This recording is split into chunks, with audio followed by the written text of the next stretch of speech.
Good evening, everyone. We'd like to get started here, so there might be some people trickling in, and that's fine. Thank you all for coming. We have a lot to cover here tonight, and we do want to get started. My name is John Barnes. I'm on the Attorney General's staff in Helena. And on behalf of Attorney General Fox, I want to thank all of you for coming here tonight and taking time out of your busy schedules. You know, you have families and careers and homes and a lot of other things that place demands on your time. But the fact that you've taken time away from all of that to come here, I think, is a testimony to the strength and vitality of this community. The matter before us this evening is a very important one, and we know that you take this very seriously. That's why we are here to make sure that you are heard and that your questions are answered.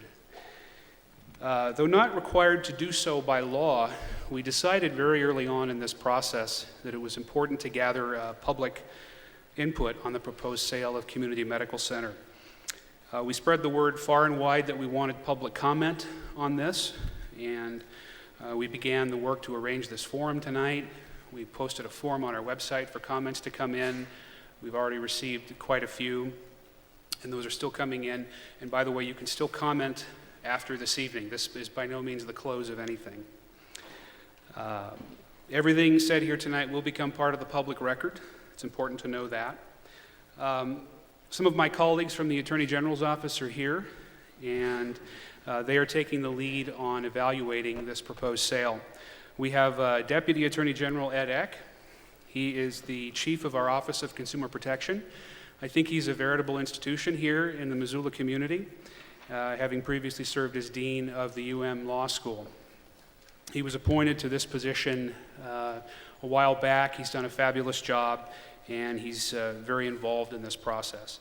We also have Assistant Attorney General Kelly Hubbard and Assistant Attorney General Chuck Munson. They also work in our Office of Consumer Protection.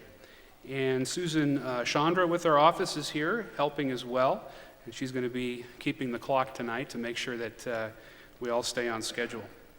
Our team has already invested a tremendous amount of time in this transaction and will continue to do so after tonight. And I do want to say that in my career, I've worked for organizations, companies, large and small, public and private, and these are some of the finest and most dedicated public servants I've ever had the pleasure to serve with. Here on the dais, we also have representatives from Community Medical Center, and Billings Clinic, and Regional Healthcare Holdings. They will be introduced shortly. Before I introduce and turn things over to our moderator, I want to just clear out a couple housekeeping items. This event is being recorded by the good folks at Gravity Media. They do great work, and they helped us out tonight. And the video will be posted on our website, which is dojmt.gov. Hopefully we'll have that up within a few days. I know we have several members of the press here, and if after the forum press has any questions, please contact me, track me down at some point. I'd be more than happy to help you. So our moderator this evening is retired Supreme Court Justice William Leapart. Originally from Helena, Justice Leapart served on the Montana Supreme Court from 1995 to 2010. He has some experience in this type of endeavor. He presided over the administrative hearing regarding the sale of Blue Cross Blue Shield of Montana. He has the heart of a true public servant, and we are delighted that he agreed to help us this evening.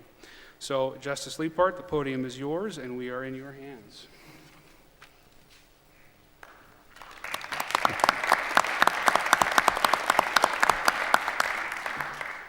Thank you, John.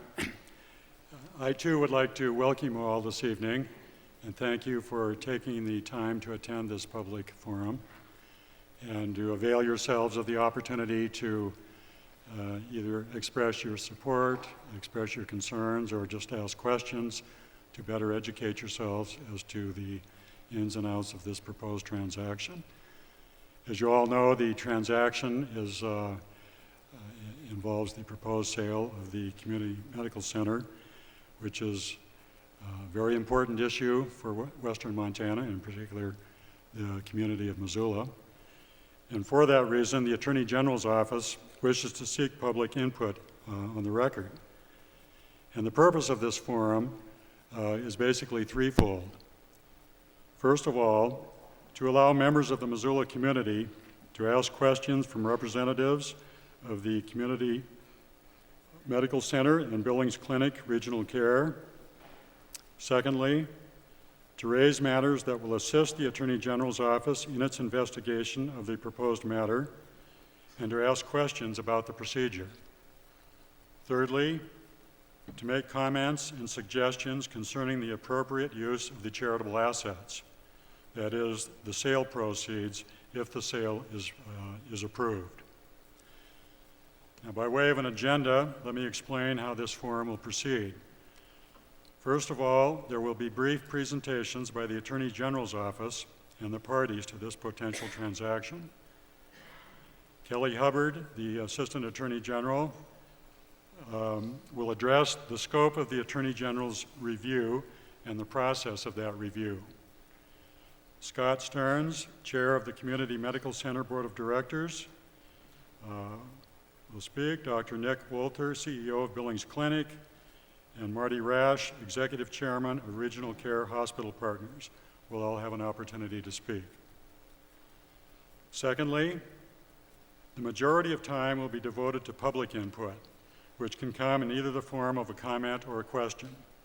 We expect that the forum will end at 8:30 this evening.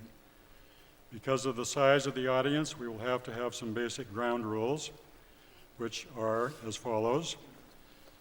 Number one, there'll be a time limitation of 3 minutes. You may have noted that we have a digital, I believe it's a wrestling clock there. So the time will be kept, and should anybody go over the time limit, Susan down here will raise her hand and call time out. If there's any time left after everyone has had their chance to speak, we may open it up to further opportunity, but that will only come at the end.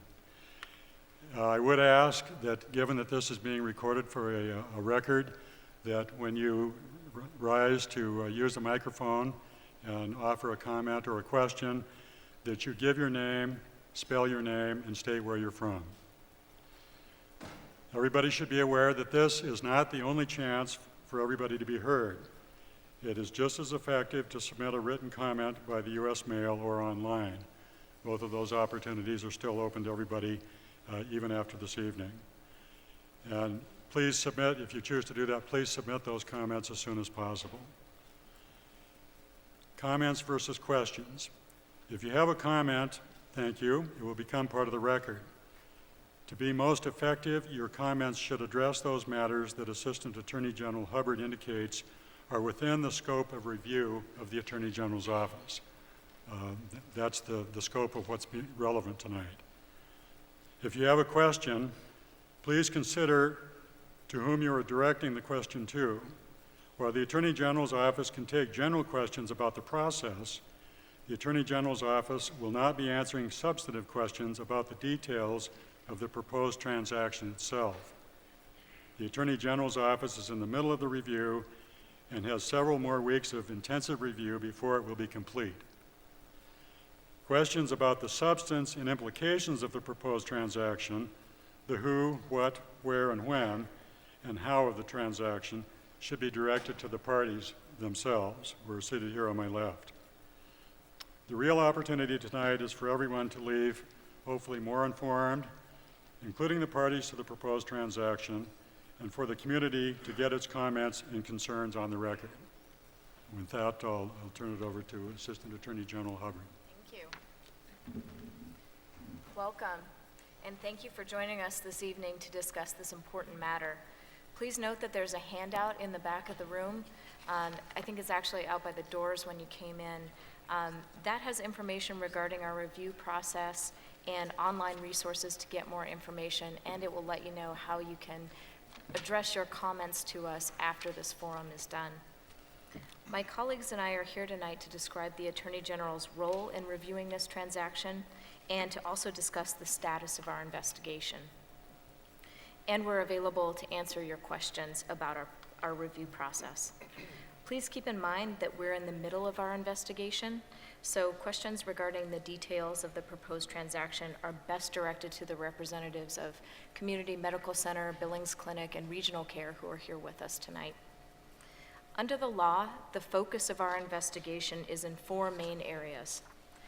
First, did the hospital's board of directors complete its fiduciary responsibilities? For instance, was it prudent to decide to sell the assets of the hospital, to choose Billings Clinic and Regional Care as the buyer, and did the board act in the best interests of the corporation?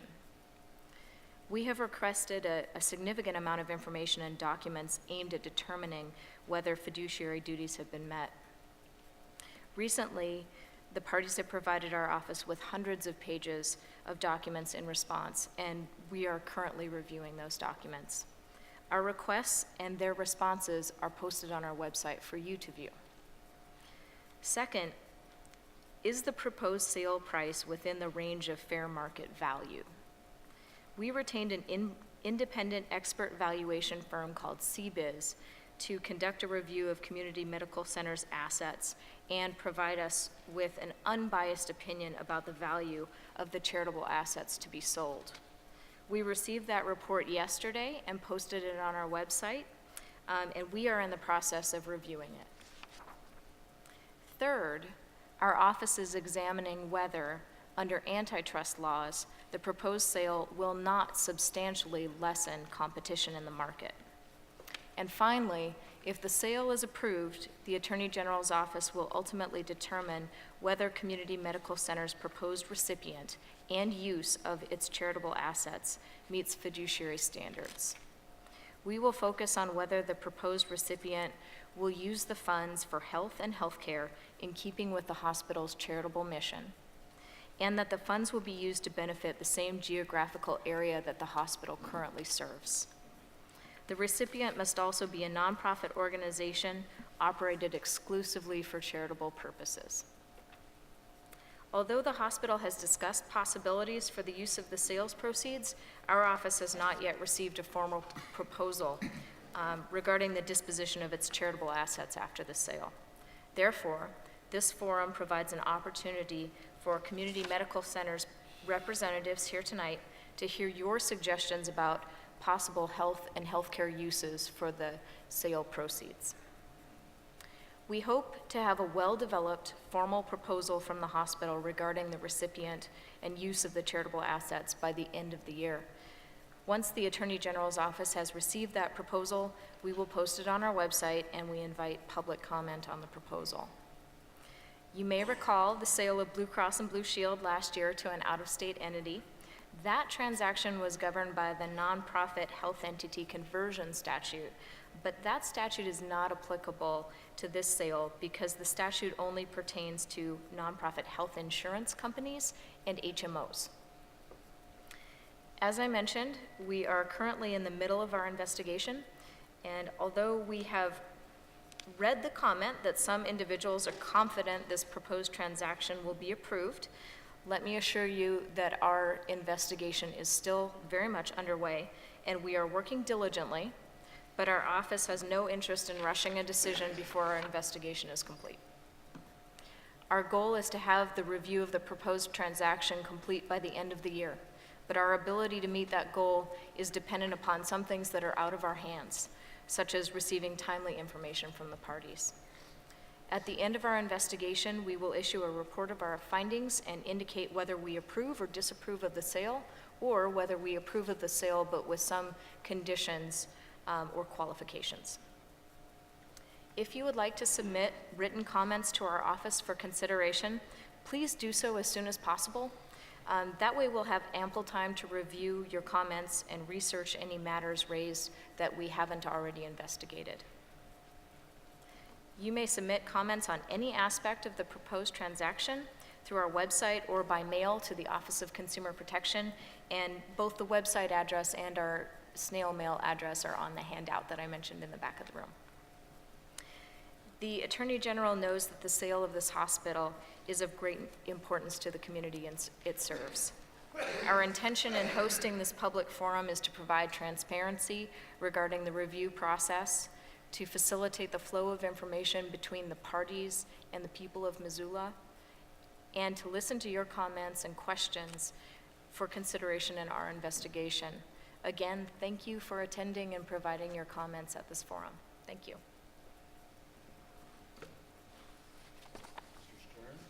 Yeah. You Thank- can stand up if you want, or you can, What would, doesn't matter, whatever you're comfortable you know, I'll with. just stay down here so Okay. we don't have to shuffle people back and forth. First off, I want to thank you, Justice Liepard, and thank you to the Attorney General and staff for having us. And I really want to thank the people of Missoula for making it out tonight. We sure appreciate having this conversation with you tonight. I want to thank Steve Carlson here, the CEO of Community Medical Center, his tireless work on behalf of Community Medical Center and this community. We owe him all a debt of gratitude, and we sure appreciate it. I want to thank his senior leadership team. Many of the folks out there are working hard every day for us here in the community. We take it for granted sometimes, but I'll tell you right now, we as a board sure appreciate your work as well.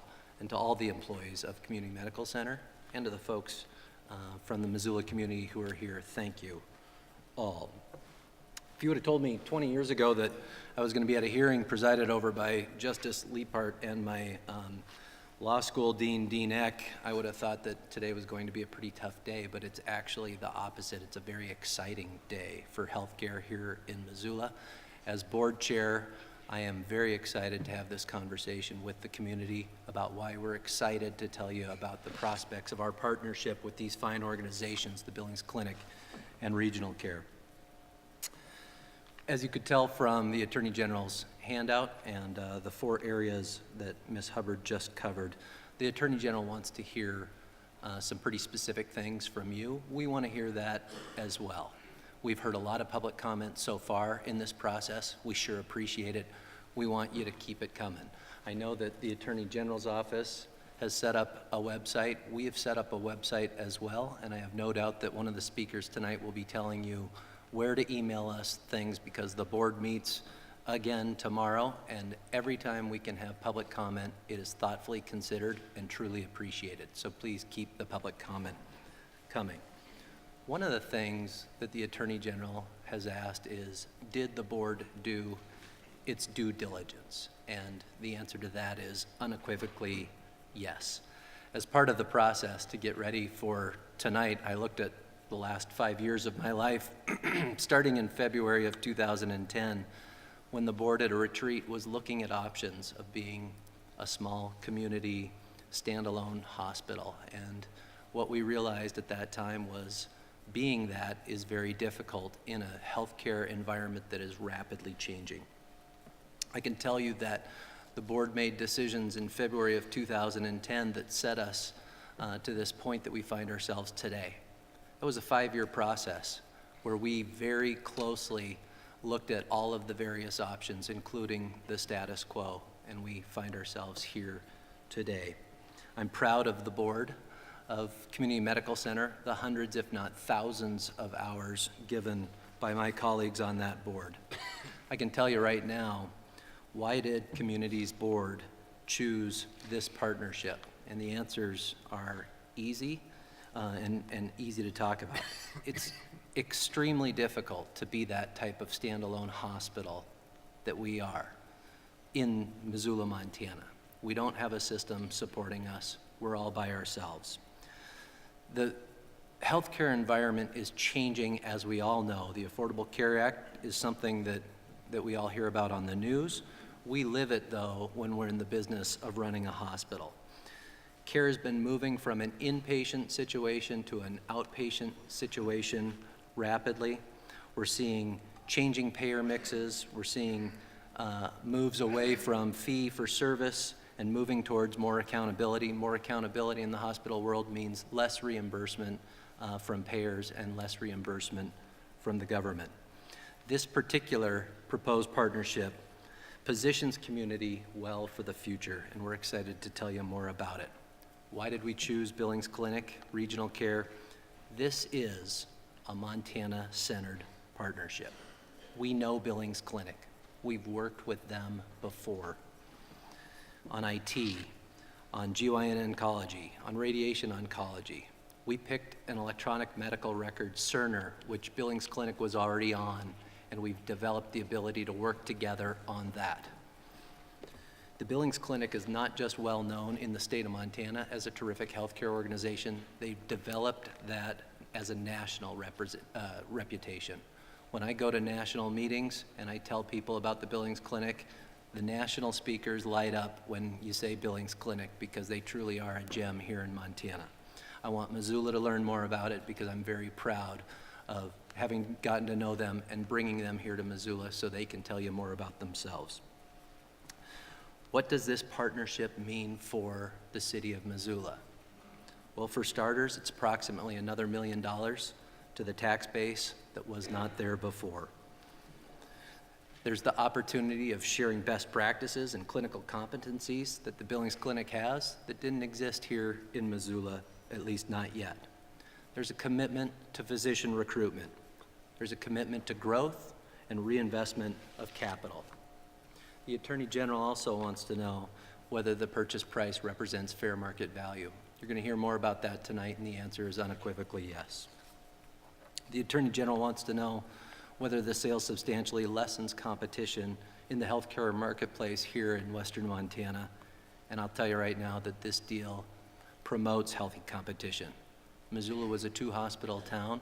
It is a 2-hospital town. It will remain a 2-hospital town. This deal preserves hospital choice in Missoula.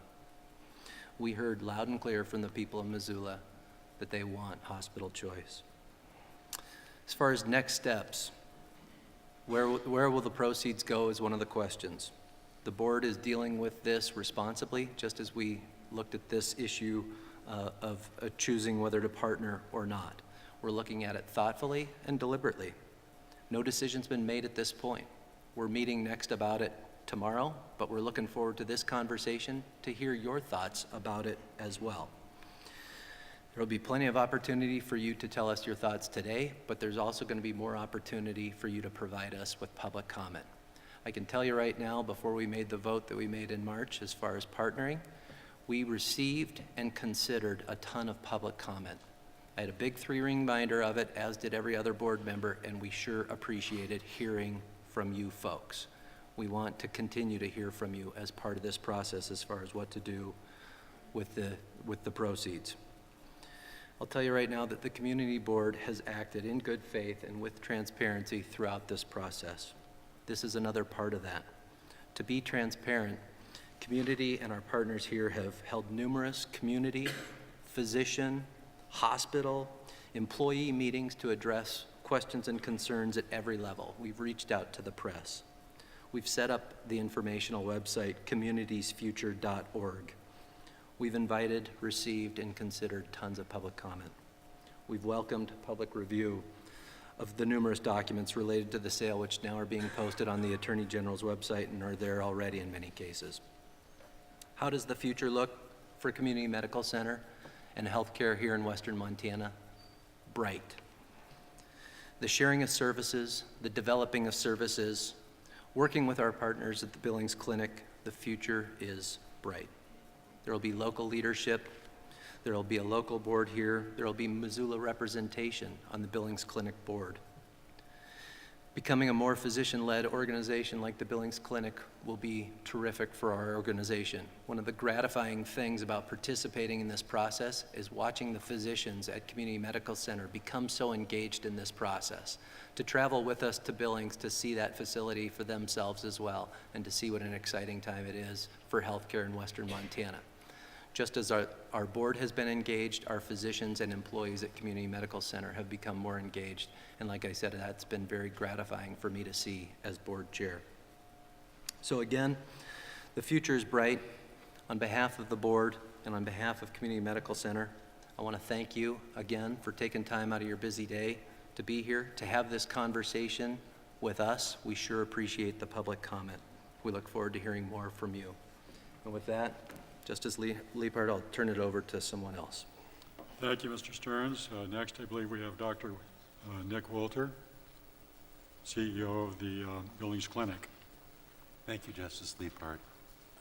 I also appreciate the opportunity to be part of this tonight, not only to talk a little bit about the Billings Clinic's view on this, but to hear from all of you.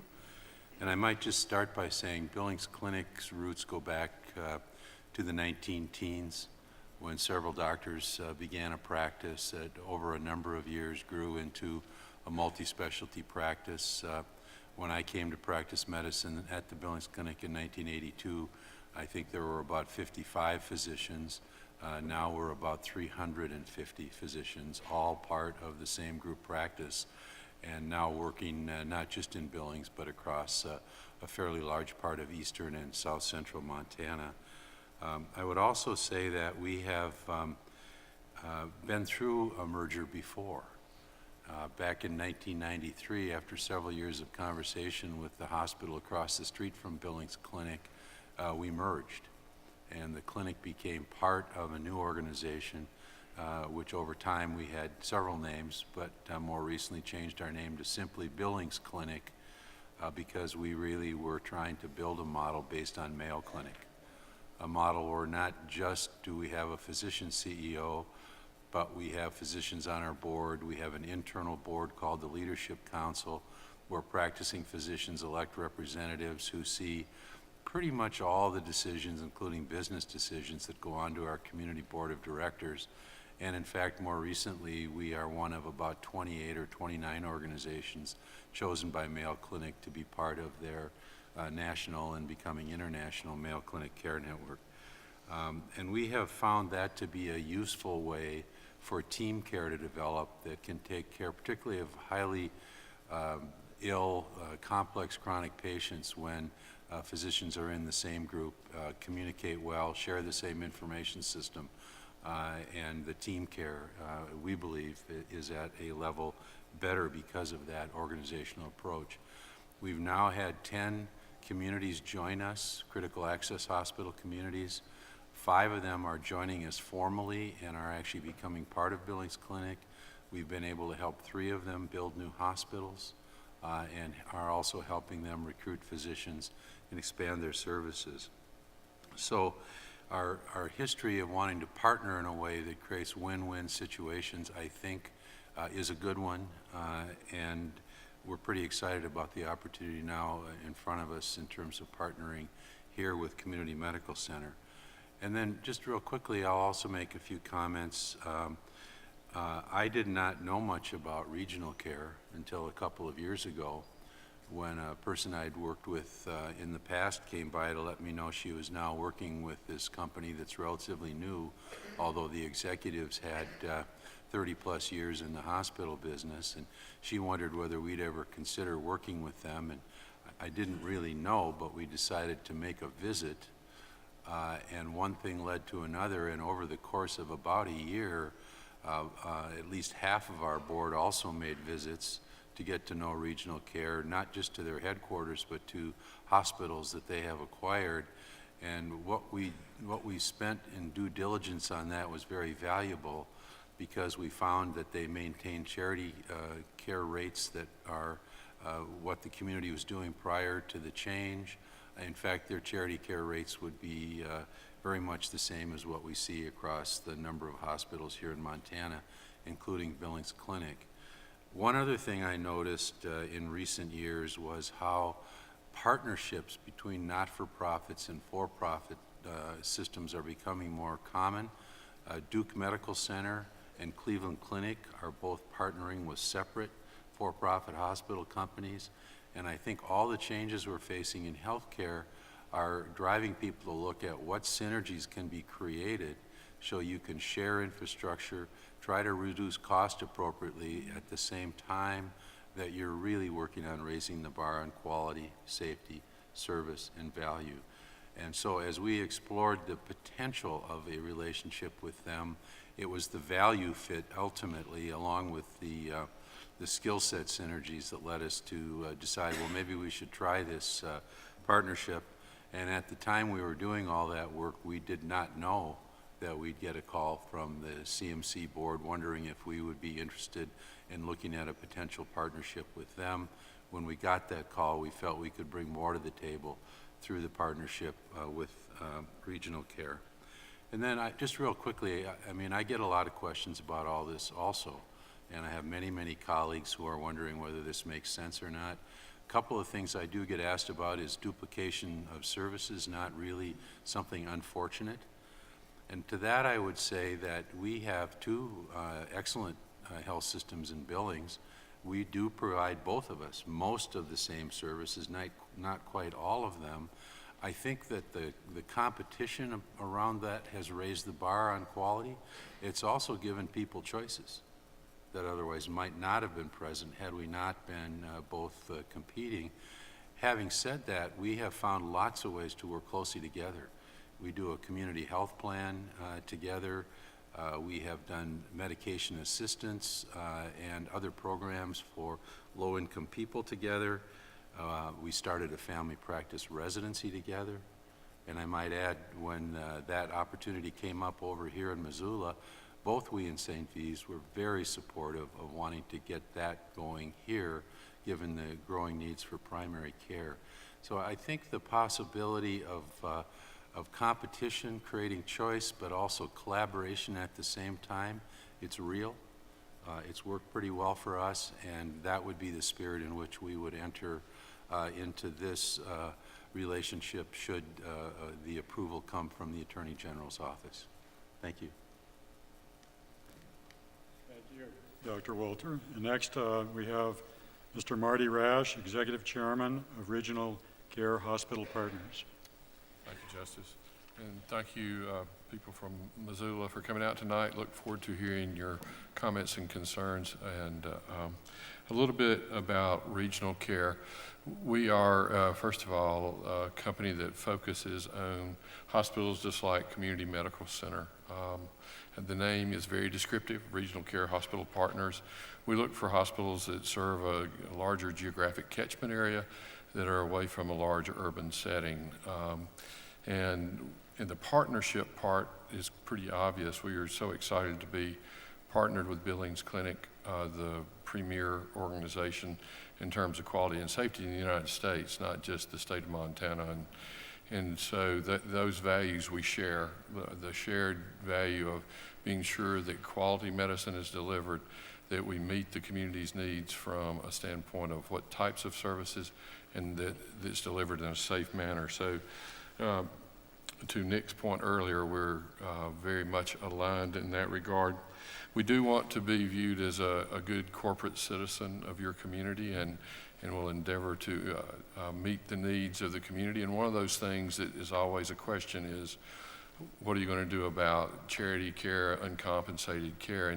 And we are committed, one of our commitments as a part of this, and is our commitment in every location that we serve, is that we will continue that good service to the community and meet those needs for those that are not able to meet them on their own necessarily.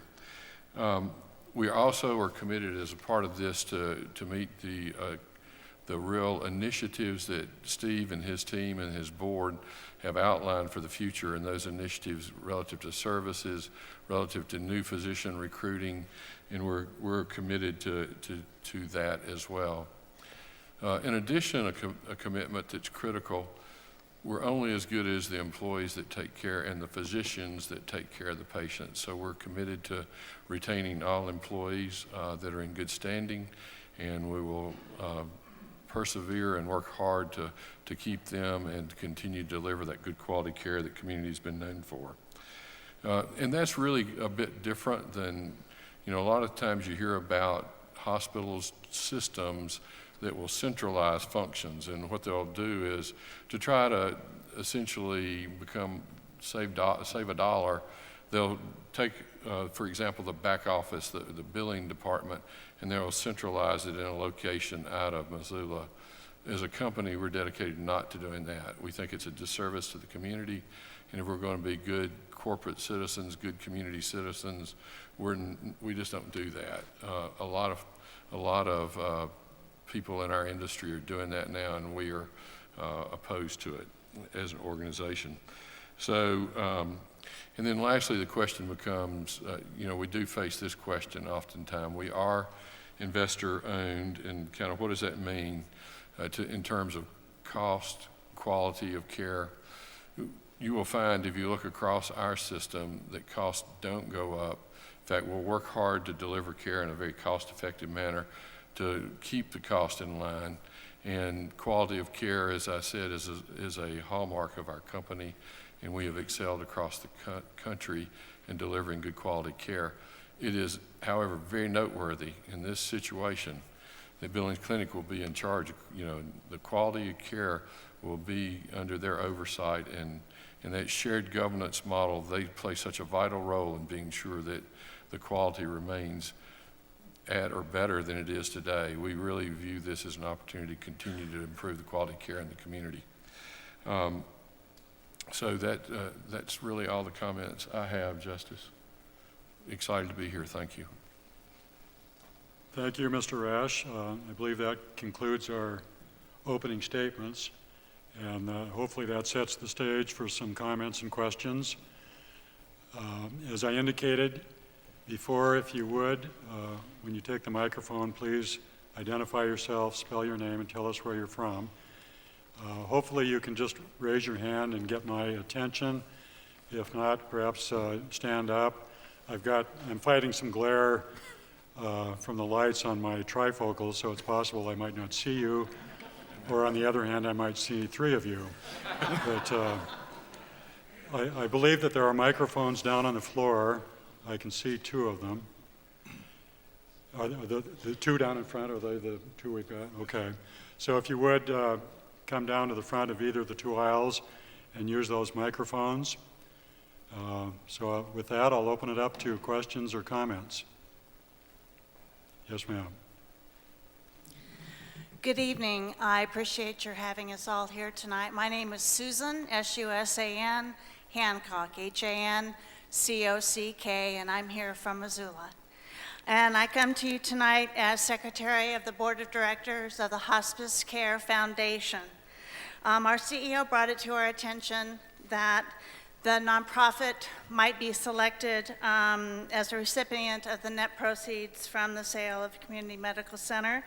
And we believe that should the sale of the hospital be in Missoula's best interest, we want to ask, how will those net proceeds be distributed, which I understand is a question that's being considered now. But some of our questions are, will the funds go to just one organization, or is there a possibility of funding going to multiple organizations?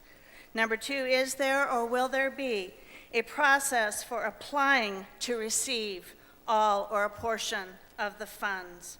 And number three, will those funds in fact go to organizations that are in alignment with Community's mission per their website, or will it go to any organization which is a nonprofit?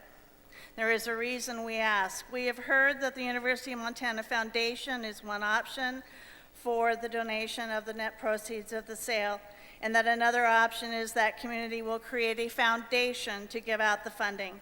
I know that our organization has not received any funding in the last 2 years from the Community Medical Center Foundation. Giving to a university would be amazing, but that organization, such as ours, we have gotten no cash funding from the university.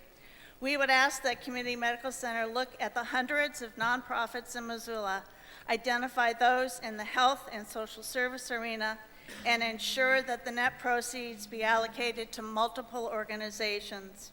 Please create a plan that will fund not just the big ones in Missoula, which may have state and/or federal funding, but the little ones as well. If net proceeds are estimated at $67 million, even allocating 1/2 to $1 million per organization would ensure sustainability to a large number of nonprofits.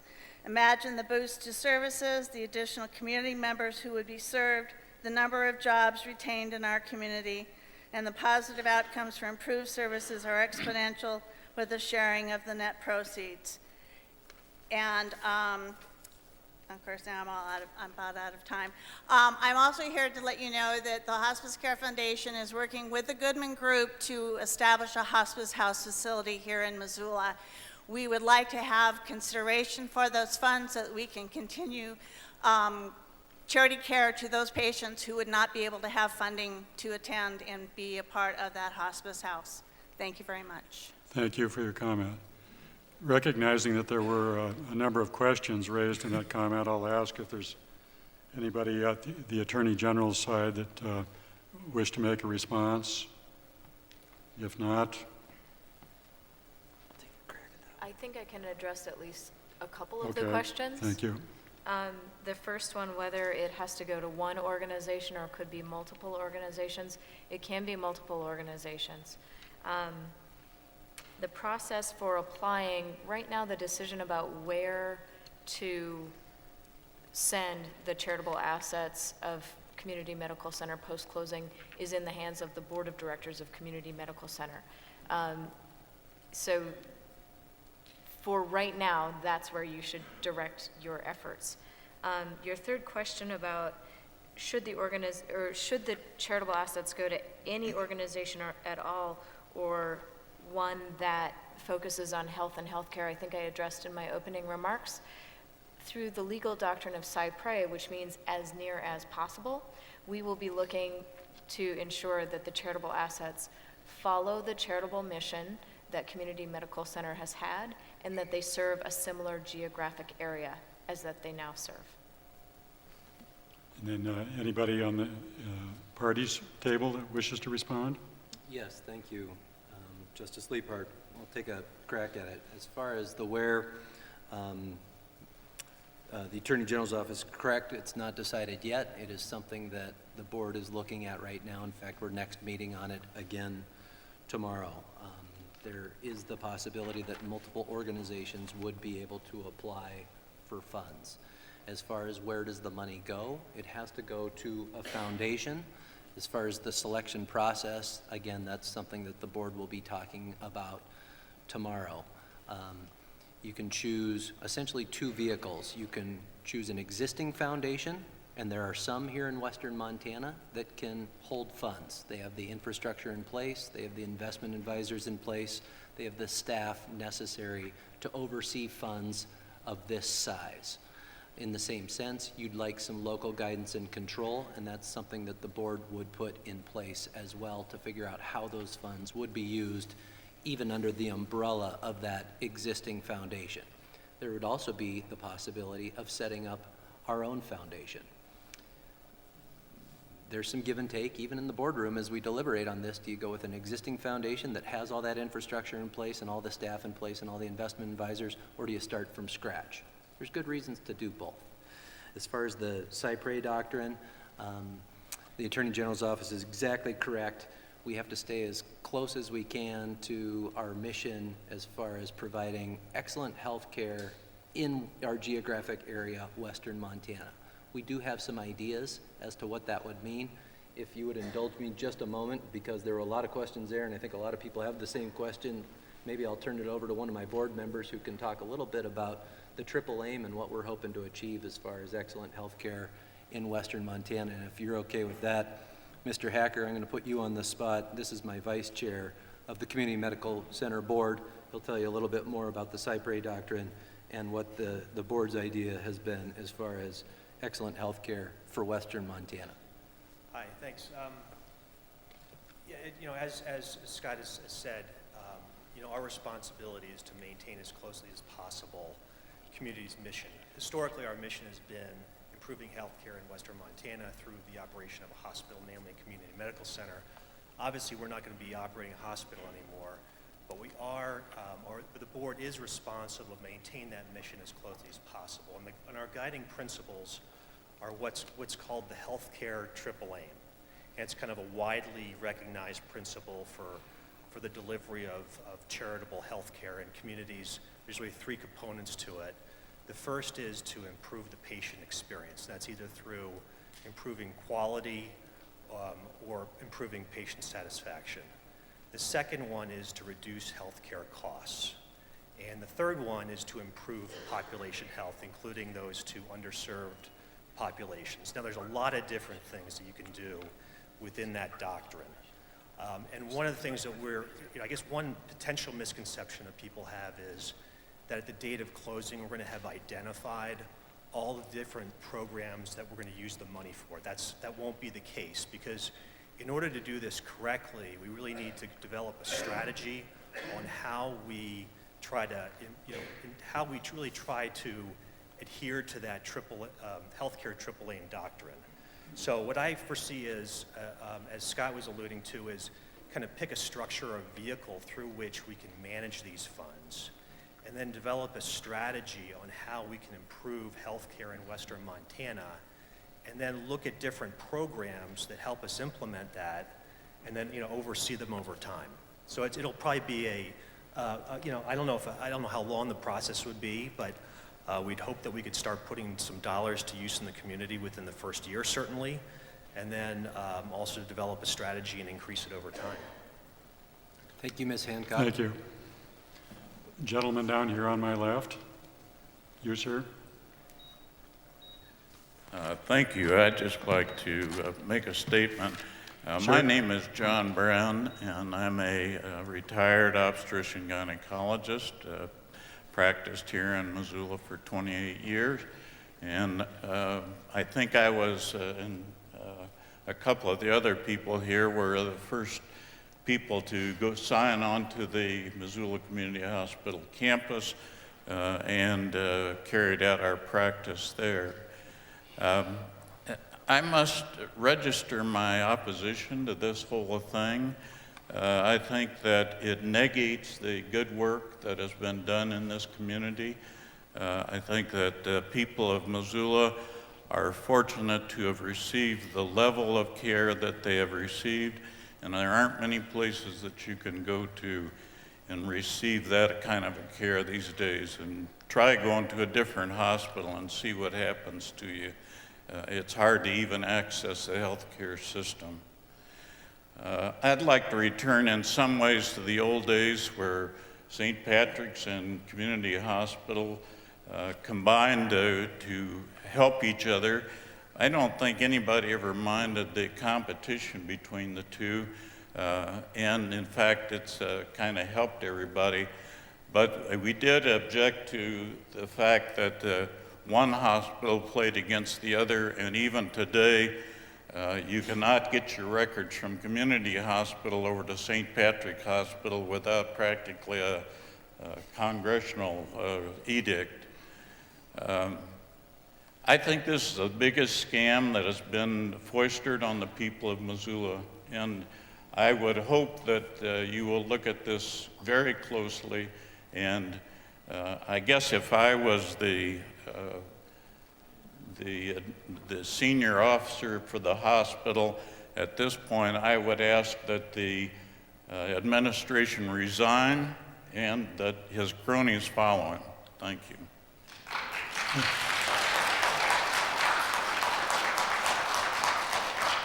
Thank you for your comment, Dr. Brown. Any further questions or comments? Yes, ma'am.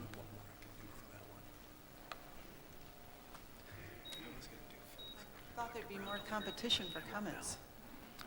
So tell me when.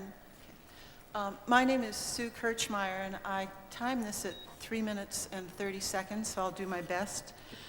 Some of you have copies of the guest column I wrote for yesterday's Missoulian, and in it I said that the most important asset of Missoula Community Hospital is the trust that it's earned in our community. And tonight, let me explain that I'm one of the people who's helped to earn the trust over the last 36 years as I've worked as an RN throughout the hospital, starting in labor and delivery, and then on through, and now I work helping people with disabilities stay in their homes. That trust has been earned day by day, and it is the one asset that cannot be bought. It has to be earned. I don't want to harm the trust that community has with our community as we move forward, but I do have a stumbling block. And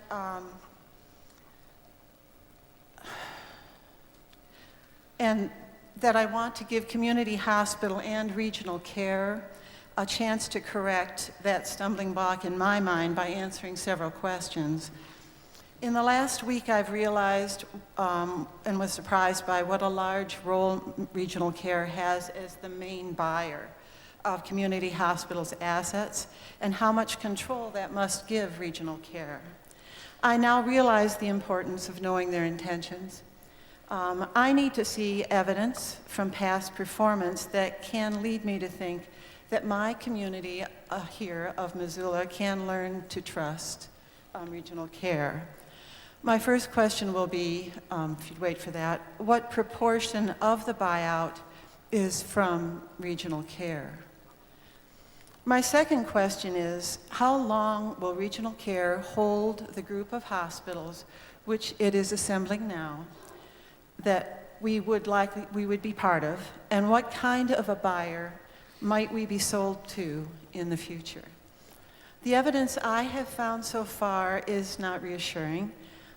As the owner of regional care, Mr. Rash, I understand, sold a similar group of hospitals, it was called Province, for $1.7 billion after 9 years to the 7th largest for-profit hospital operator in the U.S., LifePoint, in 2005.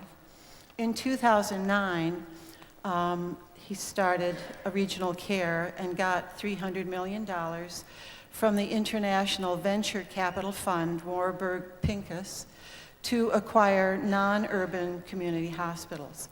The fund usually expects, that particular fund, an investment period of just 5 to 7 years. In regional care's home state of Tennessee, where 6 of the largest for-profit hospital operator companies are headquartered, one medical business writer wondered if our group that's being assembled now would be sold to the biggest operator in the country, Community Health Systems. The implication of being sold again in the foreseeable future are important and need to be understood for those who care about community hospital. We need and deserve a delay in this sale until we know more about how potential future buyers would impact our community. As he said, not everyone manages hospitals the same way. We all know that this sale has not been considered lightly and that it is one kind of response to the economic times that we are in. For example, the drying up of the bond market that has brought a lot of community hospitals are more aware of how hard it is to raise capital. A delay in the sale would also allow the community of Missoula the chance to show Community Hospital the strong support that built it and has sustained it as a community hospital. It may be that the depth of our commitment of time, money, and involvement can develop local resources to weather these times and help it continue to thrive over the long term. So those are my 2 questions about, am I out? Oh, okay. Okay. Did you get the 2? Thank you, ma'am. Mr. Rash, would you like to respond? I'd be glad to take that. Let's start with the first question, I think, was the portion and how that works. We have the majority of the investment. There is a sizable investment by Billings Clinic. I think it's more fundamental, though, to focus on governance. And the governance is set up where it is a shared governance model. There's a joint venture board that is shared by Billings Clinic and Regional Care. And the decisions, the critical decisions about quality and safety are decided there. Nothing will be done that is not agreed to by Billings Clinic in relation to quality and safety. Second, and the second piece is the strategic piece also gets determined ultimately at that joint venture board level. Underneath that, governance-wise, there is a community board here that's made up of, just like it is today, of members of Missoula and medical staff from Missoula, and those functions of strategy, of growth, of looking at peer review, the things that board does today will be discussed and essentially, if you will, moved up to the joint venture board for further discussion, if you want to think about it that way. So I think that's the critical piece. I think the second piece was kind of, are we going to be around, I think, to kind of typify to take a number of questions, if you will. I'll put them all under the category of are we going to be around. Clearly, it is our intention to be here for the long run. I was, in fact, hired by Providence Healthcare to grow that. I wished I could say I owned Providence Healthcare at $1.8 billion. That was not the case. I was the CEO of the company. The board did, in fact, decide to sell it to LifePoint. We have no intention to do that. We'll continue to grow. Ultimately, I would say to you that this company will very likely become a public company, which means we'll have more investors. We have a few investors now. We'll just have a lot more at that point. I didn't get the first Until I get a answer. better feel for how many more people want to ask questions, I'm not going to open up to follow-up questions. There may be some time at the end, again, depending on how many other comments there are. Well, I asked a simple question and I didn't get an answer. I Well, asked what proportion of the I'm sorry.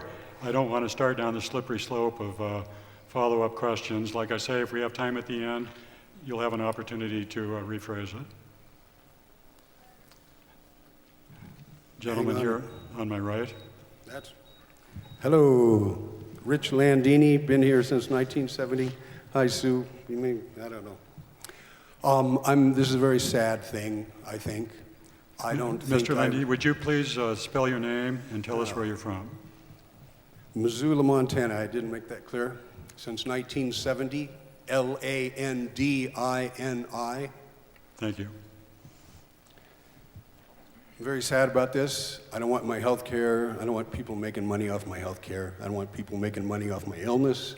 I would like to remind us all about Montana Power. I'd like to remind us all about who owns our water. This is insane. Half of the board did not want to have a community nonprofit hospital. Who appointed half the board to a nonprofit when they want to make it a profit hospital? Now, the other half of the board, apparently, if I can read what's in the news appropriately, did not want to do this. So half of the board thinks that maybe we can get by without being a profit hospital. I don't like the profit in my health care. Keep it in grocery stores and businesses like that. Thank you.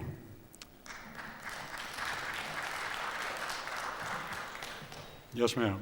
Yes, hi, my name is Monica Weissel, M-O-N-I-C-A-W-E-I-S-U-L, and I live here in Missoula.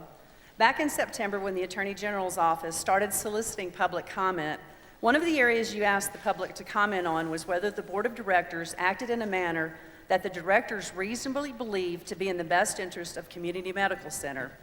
Their fiduciary duties as Board of Directors of the hospital include their duty of care, their duty of loyalty, and their duty of obedience. At the Attorney General's request, the hospital provided bylaws from 2002, 8, 9, 10, and 2012, all of which have been posted on your website. In reviewing those bylaws, it became very clear that there has been disregard by the board in the noncompliance of Article 21, which establishes an advisory council. This advisory council was supposed to act as a liaison between the board of directors and the community. The composition of this council was to reflect the demographics of the service area of the hospital. They were to act as an advisory capacity to the board, meet quarterly, and the CEO of the hospital would serve as the board's representative. But more importantly, members of this council would have been allowed to attend and participate in board committee meetings. This advisory council of community members was never established, and it does not exist today. Had it been established in the manner the bylaws required, bylaws that are governing legal documents, community citizens could have participated in and given feedback and their input to the board as they were exploring options for the hospital's future. Instead, the hospital made the decision to hire the consulting group Kane Brothers, an investment banking company, to go out and solicit potential buyers of our hospital. The duty of obedience requires board of directors of a nonprofit to carry out the purpose and mission of the organization as expressed in the governing legal documents, both the articles of incorporation and, in this case, the bylaws. With that said, it appears that the board of directors of Community Medical Center acted in a way that conflicted with the hospital's governing documents, and they have not complied with Montana law, specifically Section 35-2-416, and are in breach of their fiduciary duties, specifically the duty of care and the duty of obedience. For that reason, I respectfully ask the Attorney General to not approve the proposed sale of Community Medical Center. And finally, I would just like to say there's a lot of money and a lot of different agendas at play here, but I think the most important agenda should be the will of the people of this community. And I thank you, the Attorney General's office, for allowing our voices to be heard. Thank you. Thank you. Mr. Stearns, did you want to comment about the questions raised as to the process? Sure, happy to. And thank you, Ms. Weisel and Mr. Landini. So a couple of points there. With regard to the question raised about half the board not wanting this, there was a 7-6 vote taken. That did not necessarily mean that half the vote did not want this. We had a bit of an embarrassment of riches with great alternatives to look at as a board. What the board decided to a person, though, was that the status quo of remaining a standalone community hospital was not something that was a winning strategy for the future. We had made that decision over many years after much deliberation. We did look at a number of alternatives. When it did come down to vote time, I can tell you right now that after the ballots were counted, there was a 7-6 vote, but that many of the people who had expressed a no vote had actually wanted to defer the decision for another month. That doesn't mean that they weren't supportive of the Billings Clinic Regional Care proposal. And in fact, I think based on the number of board members that are here today and the number of board members who've communicated to me afterwards, we're very excited about this decision, believe it to be in the best interests of the community, and are happy to bring this for Attorney General scrutiny at this time. We're excited about this particular proposed partnership. As far as the process in establishing advisory councils, I'll note that the board of directors are made up of community members like you, all volunteers, people who've given hundreds, if not thousands of hours of their time looking at these issues, looking at all angles of this, seeing if there's a way to make the status quo work, and we came to the conclusion that it would not work. What we did was we then relied on our physicians. We set up a physician advisory council. We had those physicians go through the process with us. They traveled with us to various hospitals around the country. They did the due diligence with us. We relied on them as a board to help us in the advisory process. I think the physicians to a person would say that it was an excellent experience, that they found it rewarding, and that their advice to the board was heard by the board. So I believe very much so that we met all of our fiduciary obligations as a board. We went above and beyond, and we were able to bring in a physician advisory council in a way that was gratifying to see. I think the physicians appreciated it, and I know that we as a board appreciated it. So with that, I think the process is sound, and I don't have anything further to say about the process unless there's other specifics to be addressed from other questioners. Thank you. Yes, sir. I'm Dr. Jim Jarrett. I practiced at both our wonderful hospitals for 35 years here in Missoula. Why didn't you take another vote to have proof of a consensus? I keep hearing the word partnership, and that's what we heard in Missoula in the build-up to this. This is a sale, and the sale is going to mean loss of control, and that's what several of the other speakers are concerned about. There's an elephant in the room, and that's the 1944 Federal Surplus Properties Act document. That is the contract between the federal government and Missoula County in accepting the Fort Missoula land. The covenants in that contract clearly state that the land is to be used for the public benefit and to remain nonprofit in development. A nonprofit hospital is stated as an appropriate use. The county sold the land to the hospital. Do the covenants of that contract transfer with the sale? Yes or no? The founding Board of Trustees clearly believed that those covenants transferred, and are reflected in the original Articles of Incorporation. They clearly state that if the hospital were ever sold, it could only be sold to a nonprofit, and any funds remaining after paying all debts would go to the county. The research done by the county on these questions is incomplete. Margie McClay Hendricks has a more complete research that she has sent to Attorney General Tim Fox. The early Ed Lister Board of Trustees minutes must clearly reflect the intent of adhering to those covenants. Shouldn't the public have access to those archives? Where are the Board of Trustees minutes leading up to the 1976 original Articles of Incorporation? There is no better quality health care in Montana than there is here in Missoula. We have benefited from cooperative competition of our two excellent hospitals that are well connected not only with the Mayo Clinic, but with Denver, Salt Lake City, and Seattle, and patients are referred to the institution that best suits them. To sell Missoula Community Hospital to a for-profit financial conglomerate is wrong. It'll be a huge negative for the community, the patients, and the employees.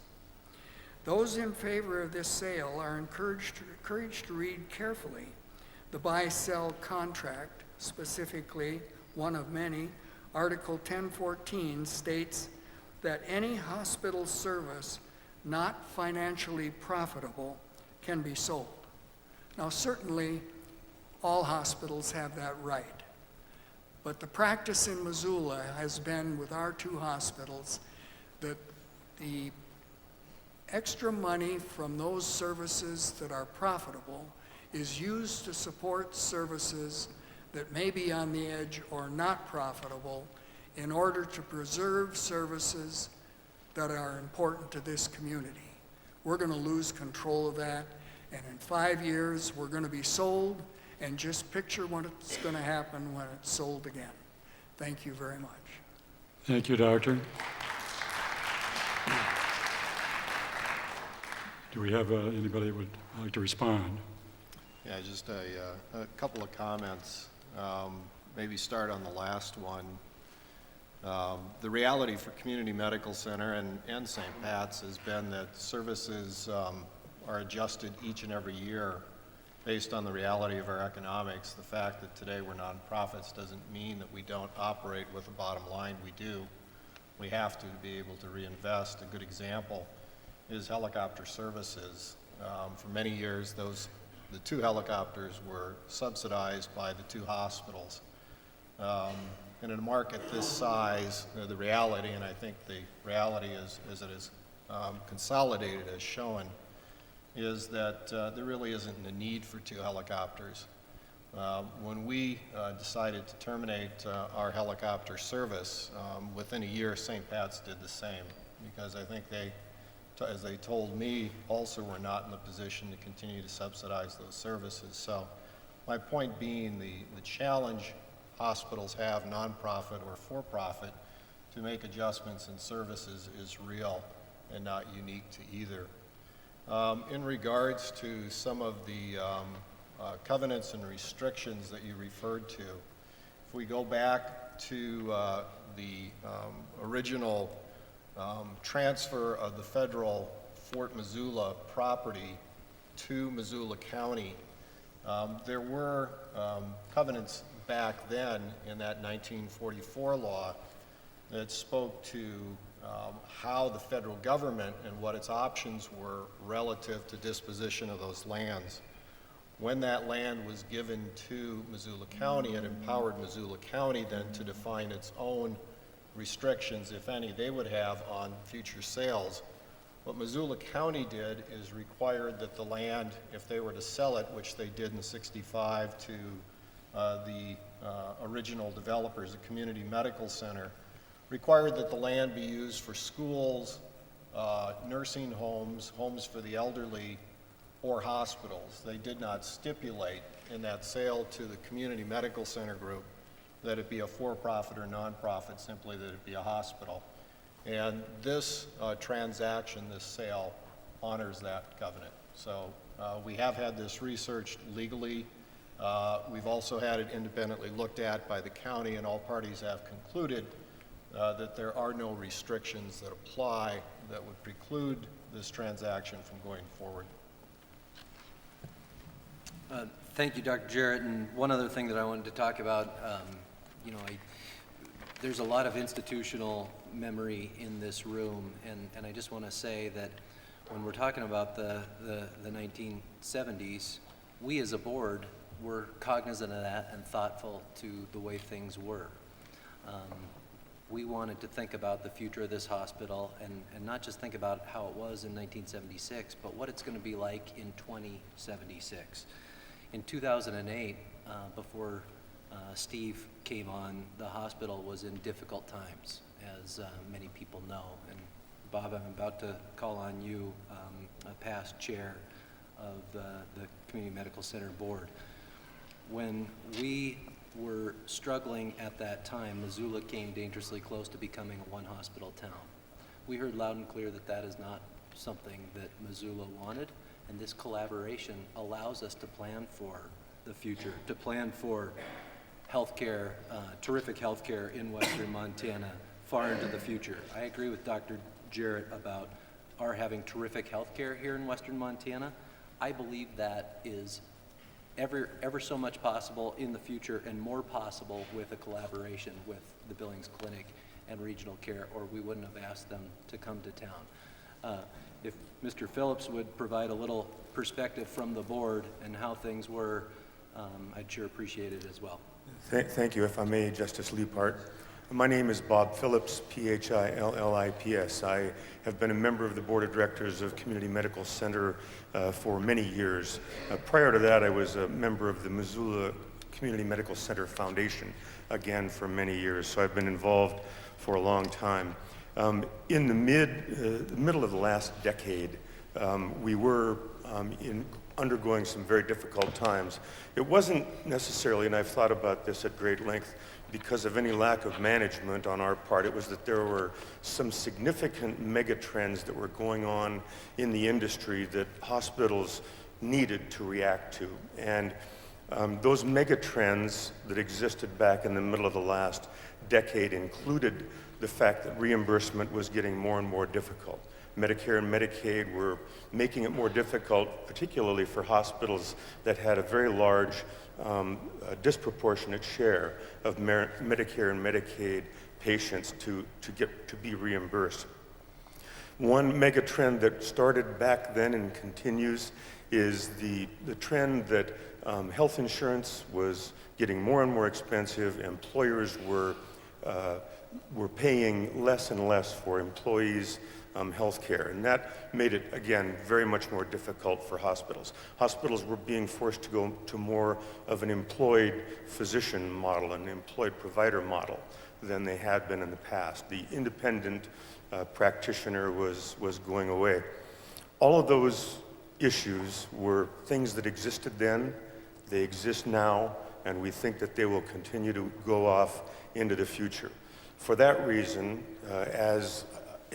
one thing I would suggest people do is look at the appraisal report that the Attorney General commissioned, CBIZ. There's a section of that report starting at about page 9 that talks about the problems that the industry is facing. And for all of the reasons that are stated in that report, hospitals are consolidating, and that's really what this is. While it turned out to be a sale, it could easily have been a member substitution, which is how two nonprofits get together. But we knew back in 2006 that doing nothing was not an option. We knew that if we gave ourselves to some other entity then, we would lose control completely. With the help of our management, Mr. Carlson, our excellent employees, we were able to slowly build ourselves up to the point where in 2010 we could start the process of looking at available options, because we knew in 2006 we were looking at the bottom of the barrel. We didn't want to see it again, and I don't want to see it again. So that's why we've got to do something. Thank you. Thank you, Mr. Phillips. Thank you. 「。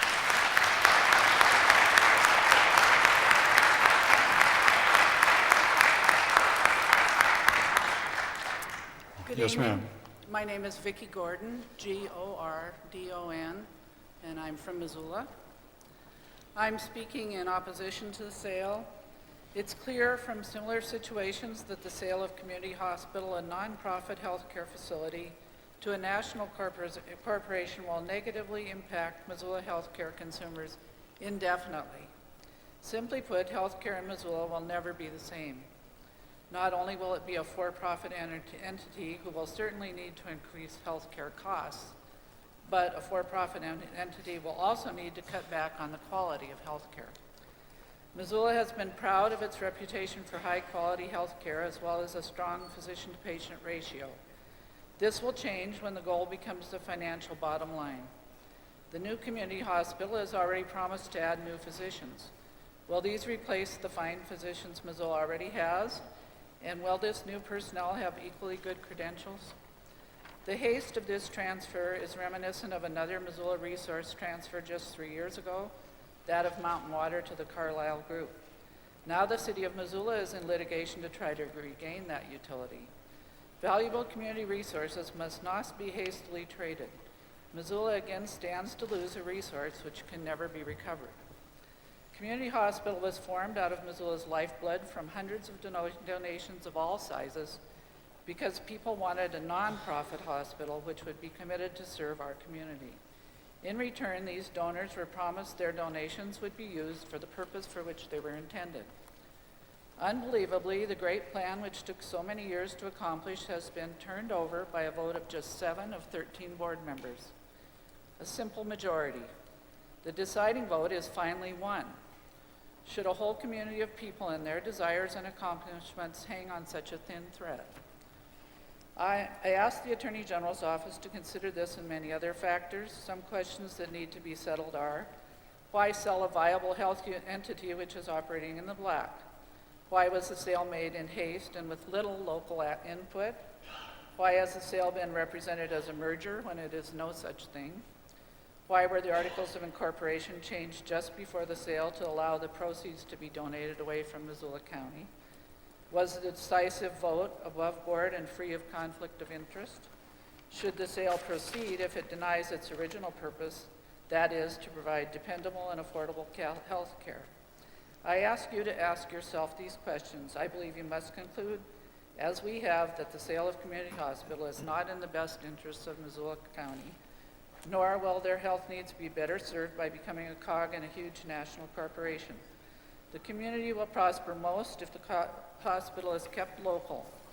Finally, if the sale goes forward, I hope you will see that Missoula County and not the University of Montana is the logical recipient of funds. The university did not incubate or foster the growth of Community Hospital over a 40-year period. The county did, and the county and the people of Missoula should benefit from any residue. Thank you. Thank you for your comment. There were a number of questions contained in that comment. I don't know if anybody on my left wants to respond to any of those. If not, excuse me. We're going through the Okay. list. We got a list here that we're checking off. So I want to speak to the new physicians replacing existing physicians piece, and that's no. New physician recruitment, new areas, and I'll let the folks down at this end of the table speak to that while I go through the rest of the list. And I want to speak to the why did we make this, why did we decide to go forward now as opposed to not All right. a later time? So Marty? I'll start with the new physician piece. Clearly, we're not well served to duplicate good physicians in the community. And the starting point is the existing board and management, Steve and his team, had created a very good template for the future of kind of what the physician needs are for the community. And that is our starting point. It is very additive to the services that are currently in the community and has vision.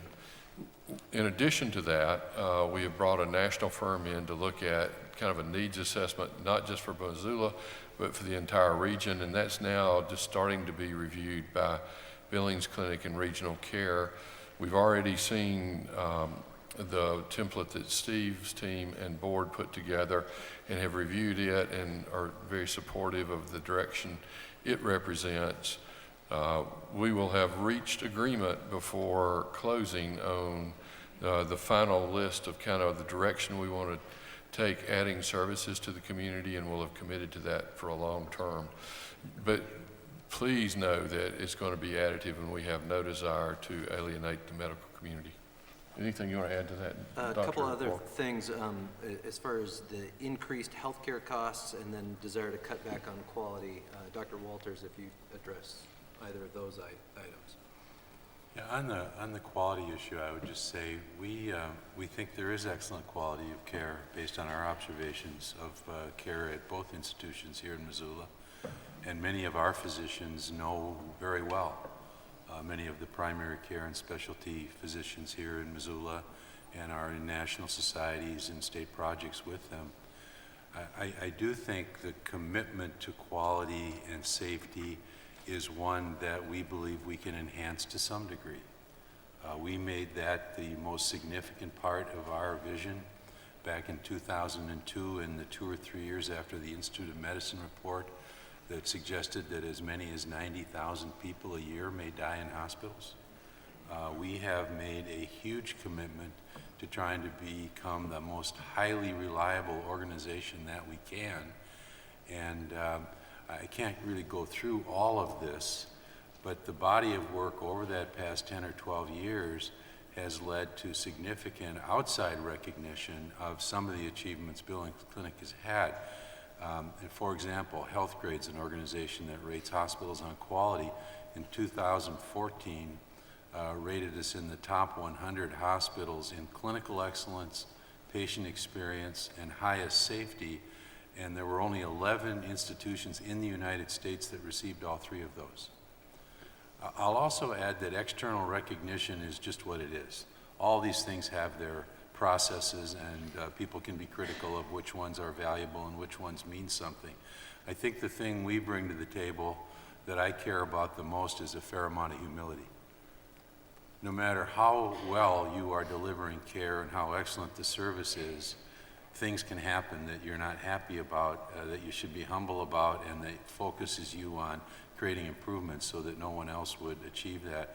That's really the ethic we bring to this, and we would not be interested in this transaction if we didn't feel we had a relationship with regional care or the Billings Clinic approach to working with physicians, not just on clinical quality, by the way, but on overall organizational strategy, wouldn't be what we try to do here. So I have a lot of confidence about how we'll address some of the questions that were just raised because of the experience we have here.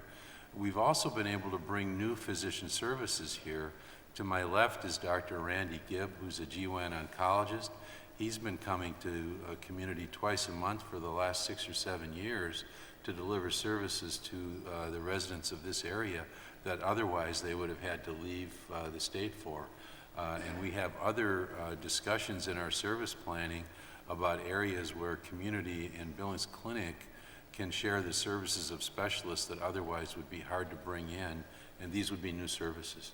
So I think we are coming at this with the right idea and with the goal really of creating improvement. So wrap-up comments, Steve? Yeah. The question asked was, if I can paraphrase it, why now? A hospital that's doing well, why would you consider this?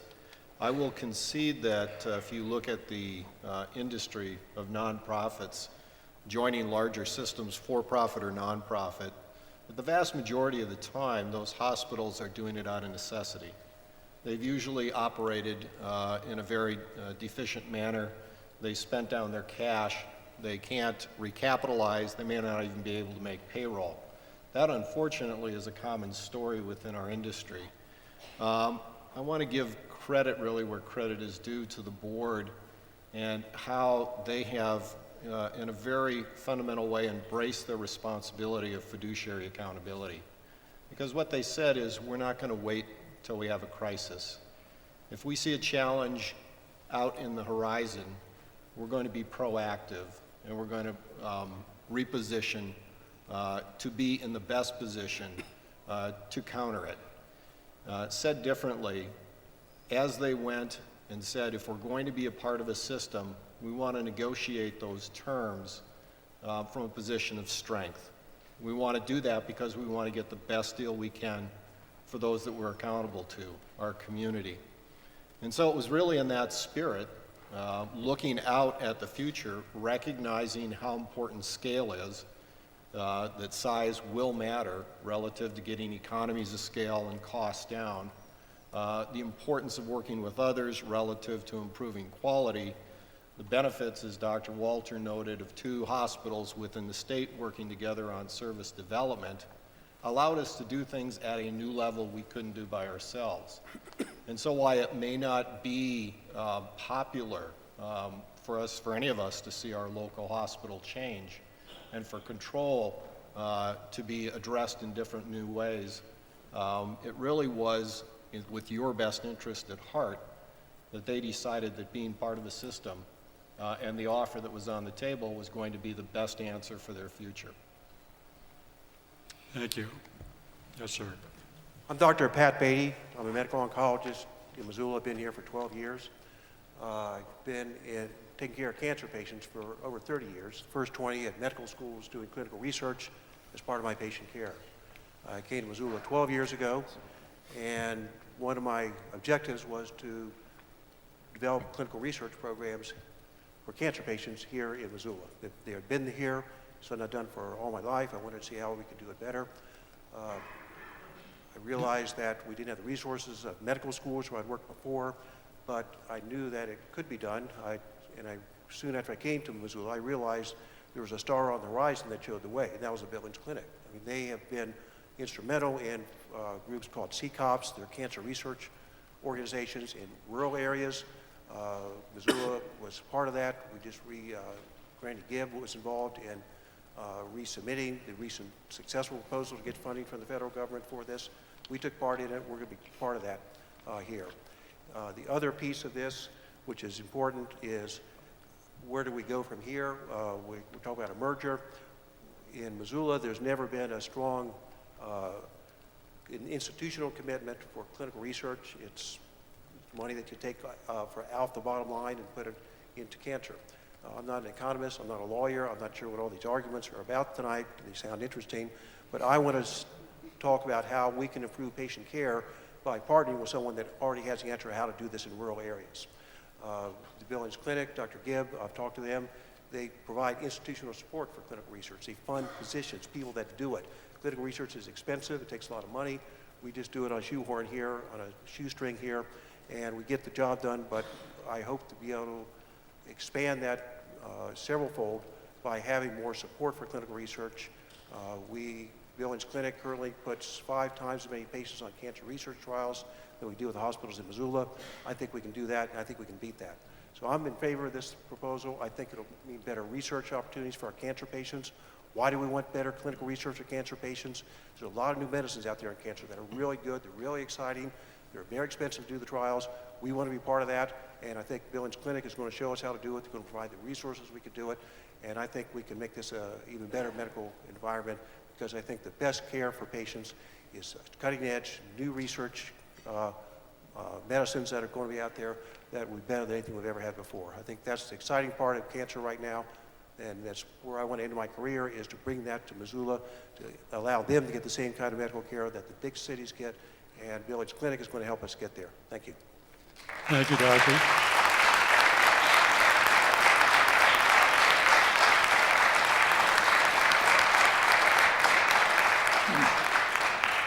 Yes, ma'am.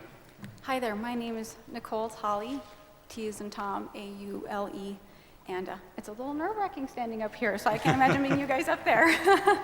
I want to thank you all for taking this time as well. I am an employee of Community Medical Center. I have been there for 19 years. Yes, I was hired when I was 2. My background is X-ray. I have been fortunate enough to be part of an organization that has allowed me to grow and expand in a lot of areas. And I am personally very excited about where we're going. Some of my more recent jobs has been to do outreach, where I went to different hospitals, clinics, and physician offices throughout western Montana. And with my my background of not knowing anything but being happy to wing it, I got asked stupid questions. How were things going for those different hospitals? What did they find to be difficult? What were their challenges? And what I came away with in my growing thought process over the 5 years that I did outreach was that healthcare is changing. I started off going to X-ray school in St. Pat's in the early 90s, and at that point in time, we did healthcare differently, and more of the quality initiatives, the meaningful use that didn't exist 25 years ago, or at least I didn't know as a lowly X-ray tech. Those are things that are more in the forefront, and it's becoming more and more difficult for the tiny little critical access hospitals to stay on their own. They were asking us for help as kind of a regional area of healthcare in Montana, just as we are reaching out to a larger organization so that we can continue to serve the people in Missoula County for years to come. I think we have still a lot of questions about what it means to be for-profit versus not-for-profit. I think that people are more curious about that because we don't know what that means. What I am hearing is that it will help us continue to meet our mission for the people of Missoula by increasing the charity care. As we know, that's been something very important to Community Medical Center. It's why we've done the Random Acts of Community, just to let the people to know that we do care about them. I hope we can continue that in the future. But I want to thank you all for doing this. I want to thank you, even though those of you who are concerned and opposed to this transaction, I thank you for your research and I thank you for your passion. This is something that is deeply important to all of us. So that's it. Thanks. Thank you.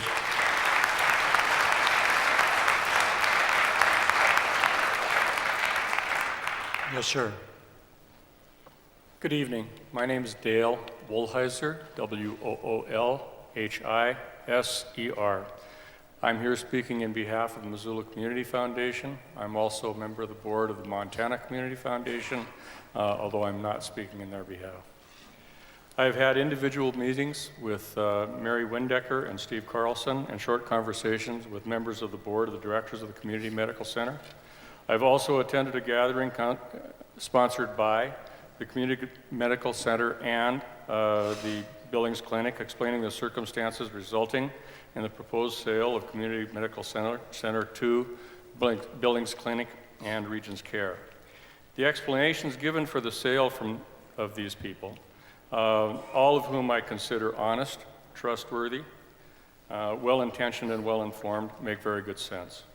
I also know many of the parties individually involved, and I would therefore suspect that they have done extensive due diligence and deliberation. That said, we at the Missoula Community Foundation really don't feel capable of giving a thumbs up or a thumbs down on the transaction itself. The primary concern of our foundation is what happens to the equity, roughly $67 million, should the transaction be consummated. The feeling of our board is that the proceeds of the sale should be set aside in some form of permanent endowment or foundation for the benefit of the geographical area that the hospital now serves. Interestingly enough, especially the more rural parts. Change has not only affected the hospital, and some would say forced it into exploring its alternatives. Change has also made it harder and harder for especially rural Montanans to maintain their way of life. Keeping the family farm is not as easy as it once was, and maintaining our rural landscape has come at great sacrifice. One of the major problems that has been for them has been the medical, health, and wellness issues that have been imposed upon that rural population. A foundation or similar organization with its own board of directors made up of healthcare professionals and community members who are familiar with the local community's needs. That is a board that includes members from some of the outlying communities, actual locals, should be established to recommend and make grants, again, not to just Missoula, but to Superior and Ronan and Phillipsburg and Deer Lodge and Darby, etc. $68 million, imagine. The annual distributions from such a fund could be about $3 million a year. Every year, which means every year the young, the old, the infirm, the impoverished of Missoula and the surrounding area could benefit from the resources that are simply not now available. If the current mission of the Missoula Community Hospital is to provide health and wellness to the people of Western Montana. It is our belief that we would certainly assure that the intended mission be continued and would survive. Thank you. Thank you.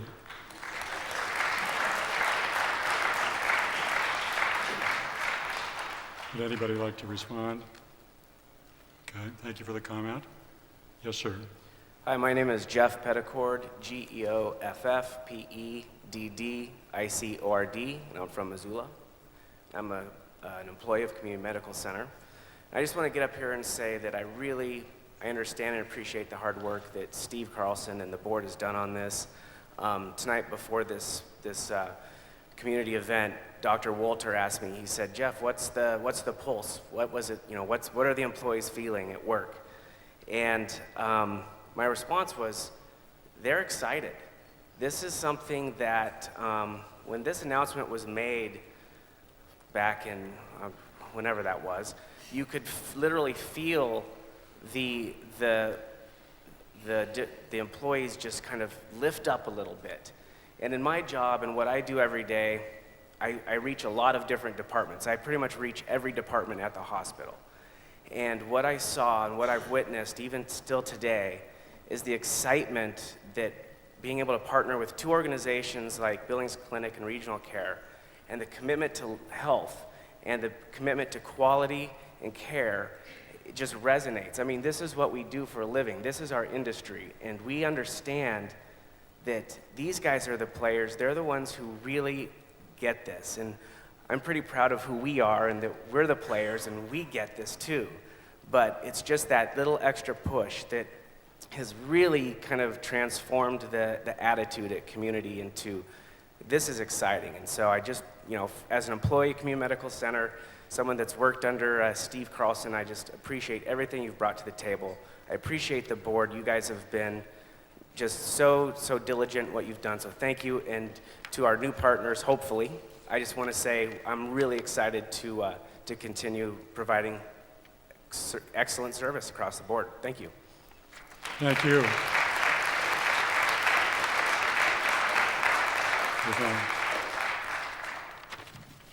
Hello. Thank you all for being here this evening. My name is Kathy Scribner, CathyScribner. I'm an employee at Community Hospital as well. I'm a hospice chaplain and a hospital chaplain. I've been working in this community for a while. And I guess I would just like to encourage everyone here to think about, if this proposed sale goes through, think about implementing a palliative care program in our community. It's desperately needed. There's a need that's going to continue to grow. I think it will help save money, but it will also help save lives in the meantime. I'm excited about this possibility. I know there's a number of people in the community sort of already working on a palliative care model. So I'm just asking you to please think about that and consider it. Thank you. Thank you. Yes, ma'am. Good evening. My name is Lynn Kelly, Kelly, and I would like to address two of the points out of the four that were described earlier in the evening. I also am from Missoula, and I'm an employee at Community Medical Center. So I first want to touch on why this is a great thing for community, and I've heard a lot about the history of Community Medical Center, and while I don't have the longevity that several people who have spoken tonight do, I can speak to the fact that we will never lose that. We can't wipe out the history at community, but with the Affordable Care Act, there is a need for change, and as healthcare providers, we have to think of the greater good, and that's the people we serve and the employees that are employed at Community Medical Center. The Affordable Care Act juxtaposed to the changes that we're seeing in our payer mix, as well as our inpatient versus outpatient status, is significant. And we really need a strong partner like what our board has chosen to help us go to that next level and be able to meet those regulations that are now on us that the Affordable Care Act has set. We are now in an industry that is changing, and it is beyond just what the media is sharing. And I encourage everyone in this room, as well as the Attorney General's office, which I'm sure you have done, but beyond, to really look into what we are mandated to follow in our regulations, because those are significant. In my role, I deal with patients. I am the patient experience advocate, and so I work with patients as well as our employees. And while Jeff stole my thunder a little bit about the employees, I can speak to the patients because I do deal with the patient relations side. And it is significant, and there are 3 key points, and we've touched on it some tonight. I've heard it touched on. One is access. We significantly have a request for access. I spoke to a patient's mother just yesterday about having to send her daughter over to Spokane for a surgery. They want access to specialized services, to providers, and to the technologies, and having a strong system to be part of, we can offer those to our patients. We also need support in alignment with our overall patient experience, from the satisfaction to the quality measures. And I think I won't repeat what's been touched on tonight, but we have that support in Billings Clinic and regional care. And finally, we really need a strong infrastructure to help us to stop the constant reduction in resources. Employees can speak to seeing those reductions because of economy, because of what we've seen in the ACA, and by having those economies of scale that were spoken to earlier tonight, we will have a benefit, and we will have a more sound infrastructure here. So I do encourage that people look at, while the history is very important, and I'm proud to work at Community Medical Center and the history of Community Medical Center, I do think that this hospital is a 2-hospital town, and we're here to serve the greater good. Healthcare does employ a large number of people in our community, and we also serve a large geographic region in western Montana. And so we really are here to serve the greater good, and we want to maintain that, and I think this partnership can do that. Thank you. Thank you.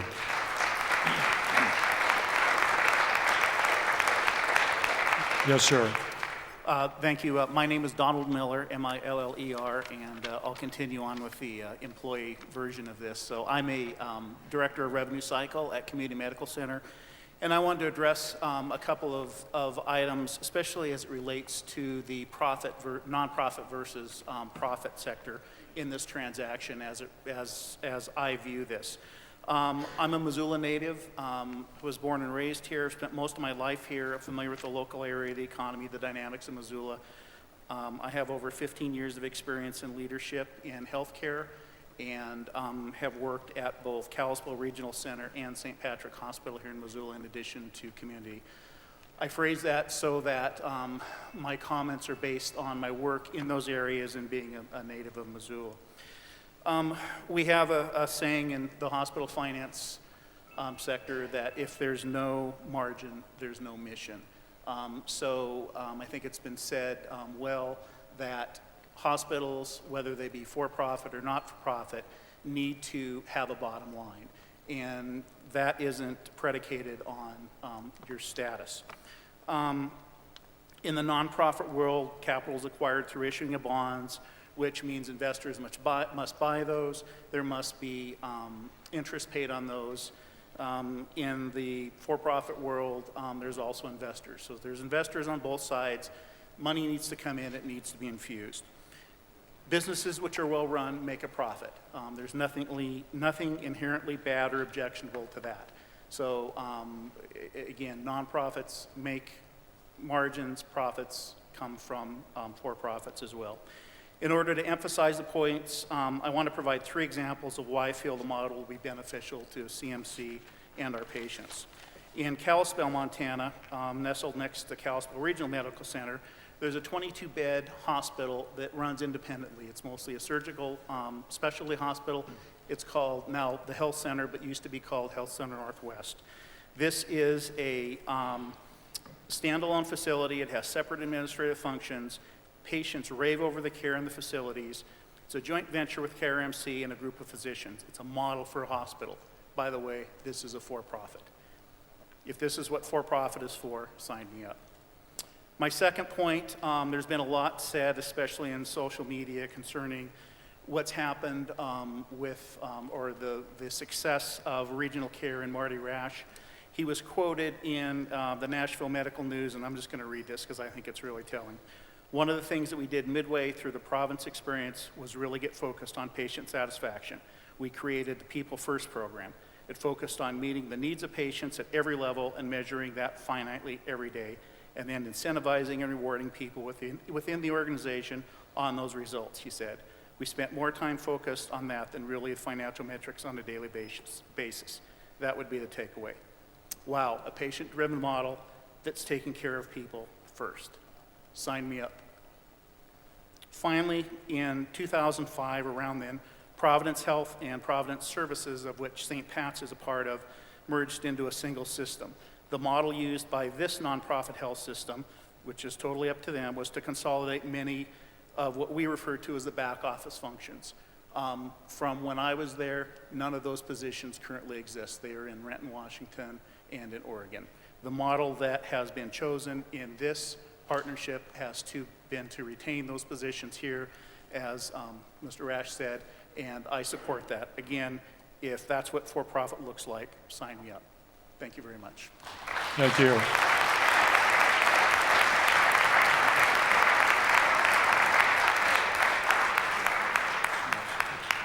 Yes, ma'am. My name is Margie Hendricks, Hendricks. I'm from Polson. I go to a clinic up there and a hospital up there that's aligned with community hospital. I guess the word is affiliated. I have no problems with affiliation. I think it'd be great to be affiliated with this wonderful Billings clinic. I do have a problem with regional care. The object and the intent in the 1944 Surplus Property Act required that the disposal of surplus property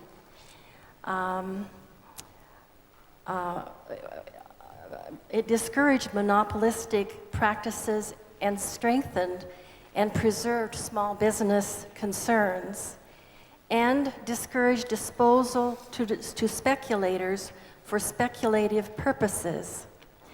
An article published in the New York Times, September 17, 2014, reported the Federal Trade Commission is taking an interest in mergers concerning health care. According to the article, federal officials are suggesting consumers are being victimized by the trend towards consolidation. It suggests that federal officials view arguments with skepticism, which claim the buyers will pump money into healthcare institutions, increase the quality of care, and lower cost. Vague promises and aspirations that acquisition will reduce costs and improve care are not sufficient, said Julie Braille, a member of the commission.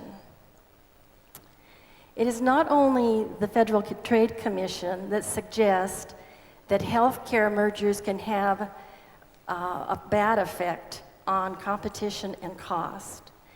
Many studies and books are now tracking the failure of the middle class to prosper and the huge gap that has developed in the past 30 years between the rich and the poor. Shareholders and corporations get rewarded beyond their wildest dreams, and the worker is the pawn in this process. Studies are finding corporations that are influenced by investment are having a feeding frenzy, causing workers' wages to be stagnant through downsizing, layoffs, and widening inequities. Missoulians stood by and watched why Carlyle, a huge multinational conglomerate, bought the public water system. We see how the process works. The equity corporation buys undervalued assets, grabs the money, and moves on. Warburg Pincus, another huge multinational corporation, is the money behind Regional Care Partners.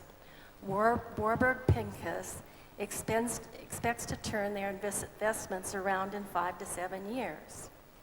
Chairman and CEO of Regional Care Partners, Marty Russ, has merged healthcare properties before. He was in and out of his first venture in 9 years. This process does not benefit business and certainly not a public or nonprofit hospital. Missoulians must learn from their mistakes and pay the price for being snookered over the water system. Fooled once, shame on them. Fooled twice, the public gets what it deserves. Aristotle said, "Thus, it is manifest that the best political community is formed by citizens of the middle class, and those states are likely to be well administered in which the middle class is larger and stronger, if possible, than the other classes." Okay, thank you. Thank you, ma'am. Anybody want to respond? Yes, sir. Justice Leapart, my name is Larry White, W-H-I-T-E. I live here in Missoula. The board and management can be commended for conducting an extensive process to determine the future of Community Medical Center. Most certainly, the competitive environment for hospitals today requires this level of diligence. Alliances, consortia, and/or consolidations are virtually mandatory today, in my opinion. I regret that Kane Brothers and the CMC board have elected to move the hospital away from its charitable, not-for-profit status and into the investor-owned realm. I believe this decision will have long-term and profound negative effects, not just for Missoula, but for healthcare in the state of Montana. The unmistakable pattern of investor-owned hospital corporations buying, selling, and trading to one another in the interest of shareholder value will undoubtedly result in Community Medical Center being controlled in the future by some other Tennessee entity. The charitable purposes under which all not-for-profit hospitals are created is not limited to a charity policy for indigent patients. It also includes the provision of services needed in the community which operate with a negative margin. For-profit hospitals will eliminate loser services sooner than nonprofits if it's warranted to protect the bottom line. Examples of this includes the elimination of sponsoring education programs such as family medicine residency training and medical and nursing student training. I believe that the board of Community Medical Center could have achieved all of its strategic objectives without converting its charitable purpose to shareholder return. I hope the Attorney General can find the basis for remanding or denying the decision. Thank you, sir. Yes, sir. Good evening. My name is Glenn Jarrett, G-L-E-N-N-J-A-R-R-E-T-T. I live here in Missoula. I'm a practicing orthopedic surgeon for 16 years. I've done many surgeries at Community Medical Center for that entire period of time. I wanted to share a couple of thoughts, make one point of clarification, and ask one question. Yes, healthcare is changing, the landscape's changing, and I'm acutely aware that you need to adapt and make adjustments to move forward in healthcare. I continue to be seriously concerned with this particular path that Community Medical Center has chosen. The point of clarification that I want to make is that, and it relates back to a comment made earlier about the process of involving community input into this process. Yes, there was a physician advisory committee formed. I was on it, served on a limited basis. I will admit that. My concern in that is that when that process began, we all signed, I'm not exactly sure what you call it anymore, but basically a privacy clause. I'm not sure if I'm still under that or not, but we all signed that. I discussed it with my group. It bothered me at the time. The problem I saw in it is obviously this hospital is based in history in this community. And obviously by tonight there's a lot of people here that care about it, and it's a process that the community should have been involved in, and I was not able to, and I could basically express my own thoughts. Those that were there at the meetings, I think, will recall that I tried to be a continued voice fighting for maintaining independence and maintaining autonomy. And that was the drum that I beat. And my question, so that's my point of clarification, is that there was a physician advisory committee. Several people on the committee did a much better job than I did of making all the trips and doing that, and a lot of effort went into it. But we were, and I understand there's fiduciary reasons for it, but we weren't able to go out and share what was going on, share what we were learning in the community, was my understanding. My question, along the lines of independence and autonomy, is should this go through, what will the structure be of the board system? Specifically, historically, this hospital was built by Missoula, and it has been run by Missoula. So my question is, what will be the representation on the board structure of people from this community moving forward? Thank you. Thank you. Let me start, and then I'll pass it down to you pretty quickly. One of the things that appealed to many of the physicians on our Physician Advisory Council is the more physician-led aspect of the Billings Clinic. And so I'm going to pass this down momentarily, but I said in my prefatory comments that it was gratifying to see the physicians so involved in this process and tour the Billings Clinic facility to see what the secret sauce is there to make that place such a special place. And I'll tell you, there will be more physician involvement on our board and more physician involvement in leadership and management of the hospital than there has been in the past. There will be a local board, and I'll let these gentlemen speak to that, and there will also be Missoula representation at the Billings Clinic board level. So with that, I'll pass it along to you gentlemen to explain the specifics. Yeah, just a quick comment, then I think I'll let Randy pick up some of the themes. And the comment I will make is about the fact that in the discussions we had with community, we thought it would bring a lot of value to the Billings Clinic to have a resident of Missoula come and be on our board. And it would tighten up the relationship, and it would bring perspectives to us that would be helpful, so that the interactions we have would be much stronger even at that board level. And we are genuinely excited about that. So I think that's a unique aspect of this that will benefit both organizations. Dr. Gibb has recently stepped into a position at the Billings Clinic as CMO of our clinic. He chairs an internal board that we call the Leadership Council, and I'm going to let him discuss that just for a minute.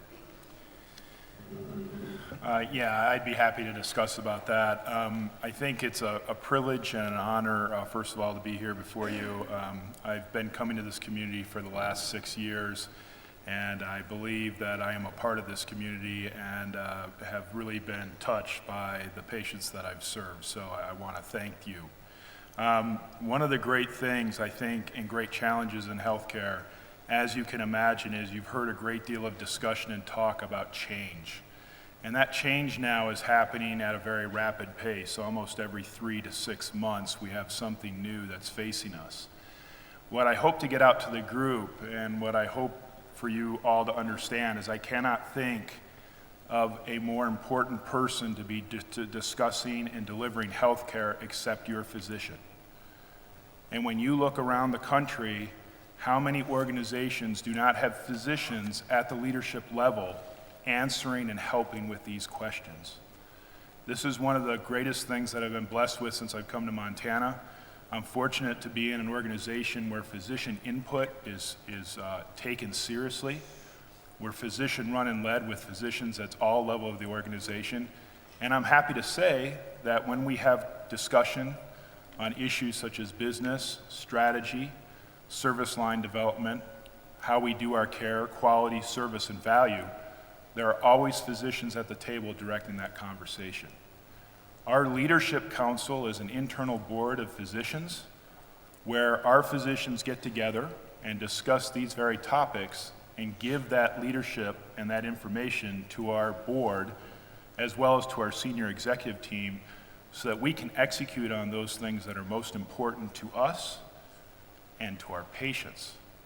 And so one of the greatest things that I've had is I've had an opportunity to interact with almost all of the physicians here in Missoula. My understanding is that they're excellent at what they do. And as a result of this, there's an excitement out there where they're actually going to be able to participate more at this level of discussion. And I think this will generate a tremendous amount of progress and understanding as how we can help the Missoula community and serve the patients better. So thank you. And I think lastly to your question about the local board, it is in fact Missoulians in its entirety. And to both Randy and Scott's earlier point, there will be a large physician representation on that board. Okay, thank you. Yes, ma'am. Patricia Hogan, I live in Missoula. Thanks for showing up and giving us Could you this- spell your name, please? Hogan. Okay, thank you. Thanks for showing up and giving us this opportunity to give you our comments. I haven't heard anything yet that persuades me that we need to sell Community Medical Center.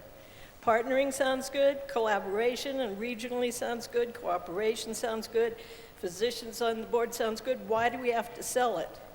If you're already on the margin and you're not going to cut quality and you're not going to cut jobs, how are you going to squeeze profits out of this? That's my question. Thank you. Any response? Well, I would tell you that the hospital is already performing very nicely, and the board and Steve have created an environment where it's already succeeding. We just want to build on that success. You know, if I can add, Marty, I think the question is, how can you, if in addition to that you have to have a profit, how can you achieve that profit? And I think there's some important points as to how a larger system does that. One is, the larger the system, the more the economies of scale, the lower the costs that drive that overall service. So there's two ways that you will see, I think, Community Medical Center post-structure improve its performance. One is by economies of scale, sharing services, buying more efficiently on supplies. They'll lower their cost position. You'd find, not surprisingly, that the costs of our supplies as an independent are higher than the costs of a system. They just get better pricing.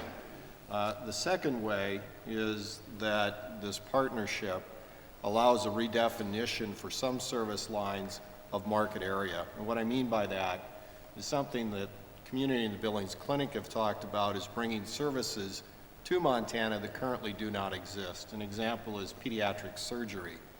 Neither market, the Billings market or Community's market, really is large enough in and of themselves to support the two pediatric surgeons necessary minimally to offer that service.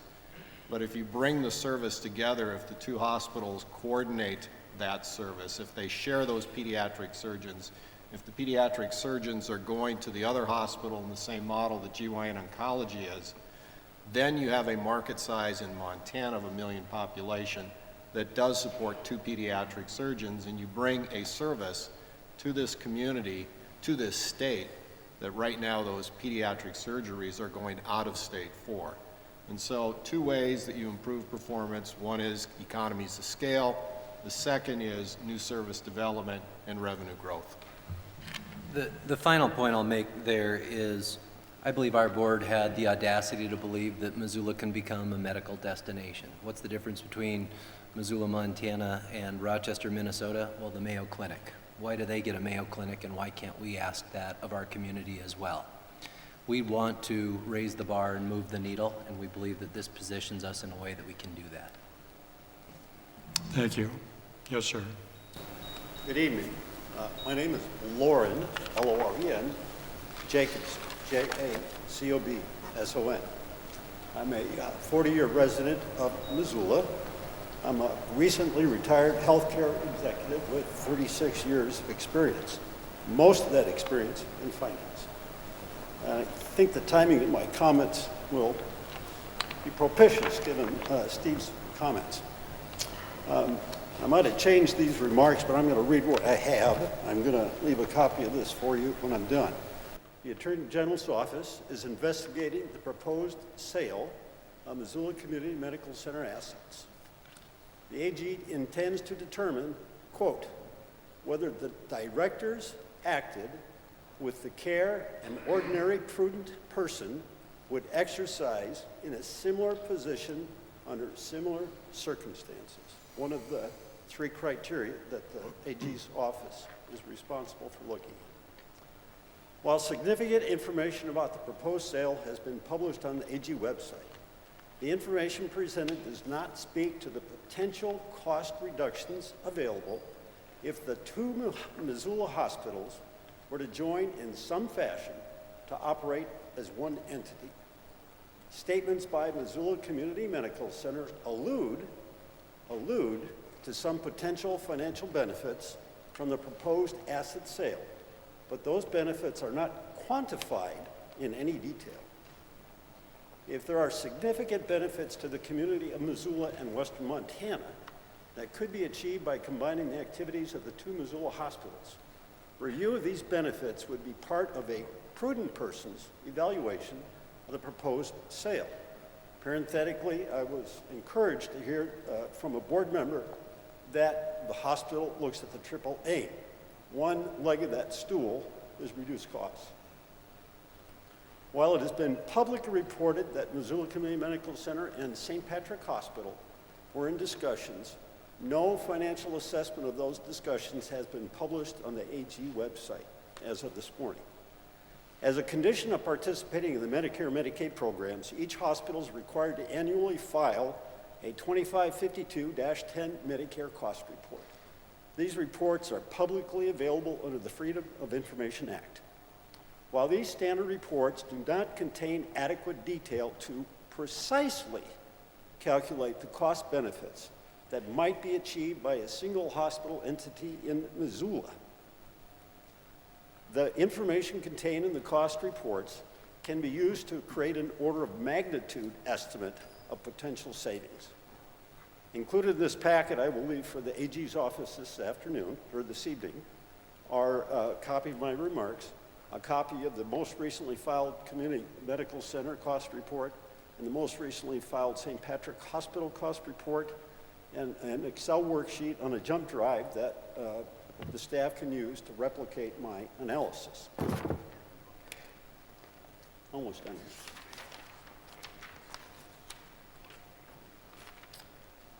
In summary, the conservative calculated order of magnitude potential annual cost savings of a single hospital model range from an annual amount of $6.1 million to $10.0 million. To put that in terms most of us can relate to, this equates to an average daily benefit of $16,700 per day to $27,500 days for the Missoula community.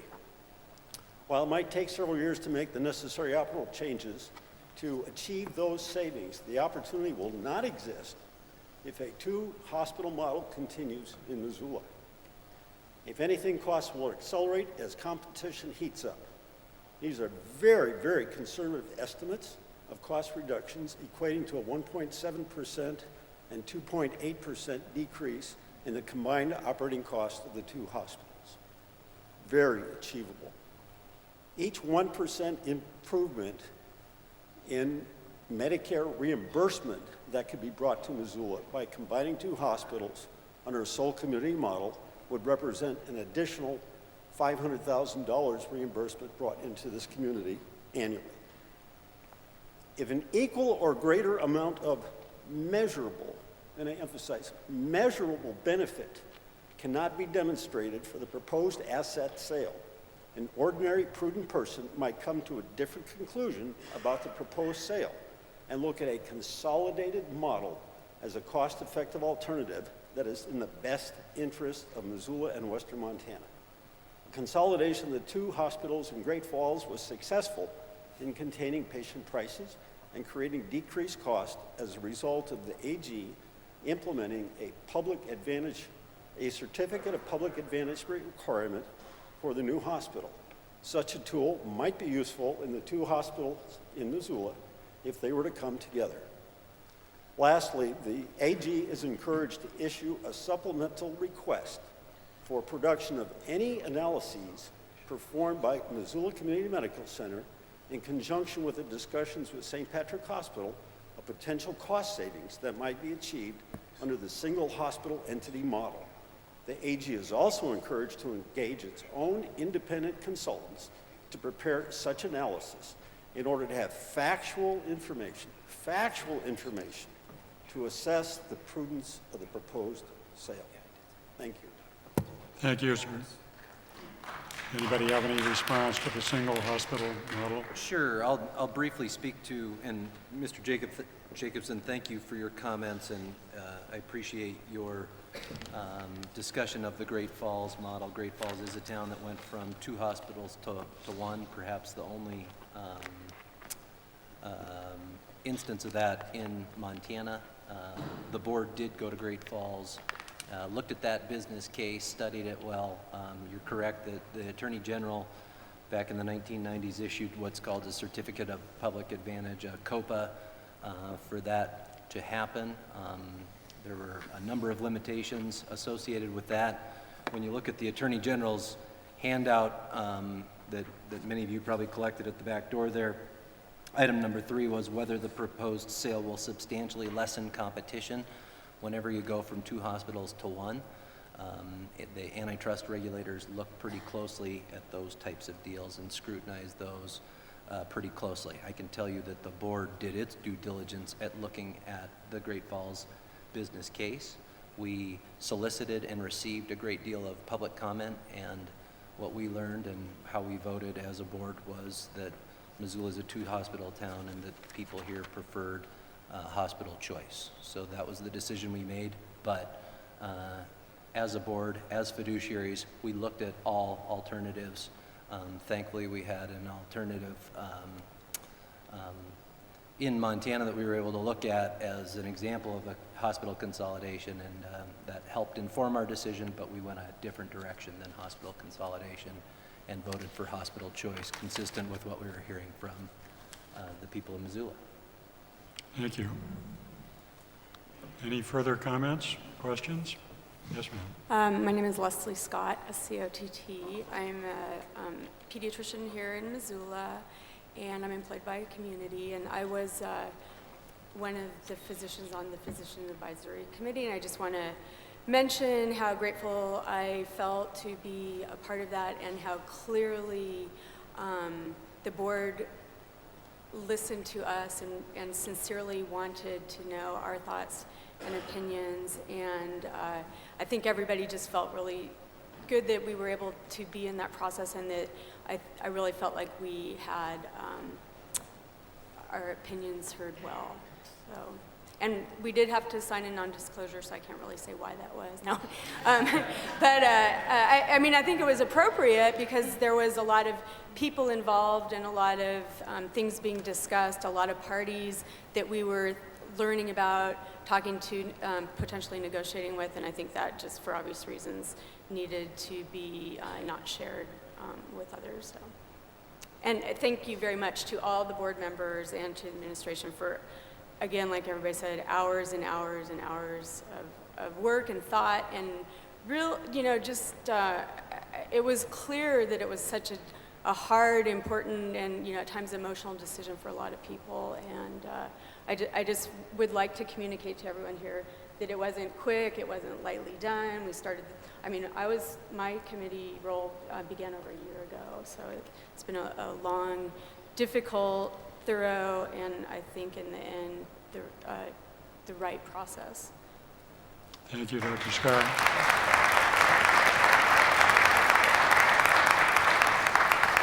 Yes, ma'am. Hi, my name is Carolyn McLeod, Carollyn McLeod, and I am an employee of Community Medical Center. And my responsibility for the hospital is the outreach coordinator, so I followed in the lead of Nicole Tolley. I wasn't prepared to speak tonight, however, some things prompted me to just want to make a couple comments, but they are very brief. But a part of my responsibility and what's important to me in my role for outreach is building relationships.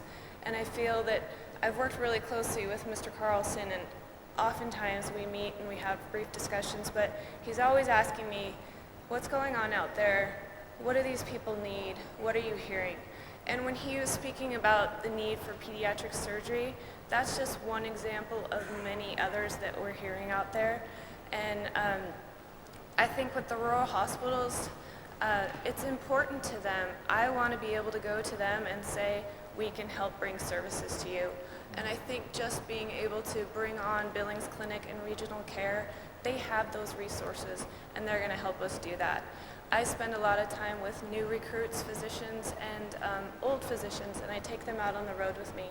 And we spend a lot of time visiting with other providers, and they're hearing it too, and they're listening, and they understand the need and the importance of this opportunity. So I just wanted to say I think it's really important, and we just need to embrace this opportunity. Mr. Stearns also spoke about a medical destination.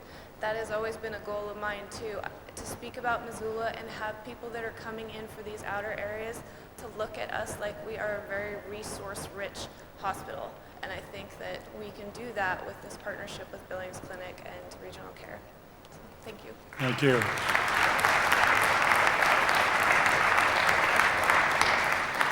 Yes, ma'am.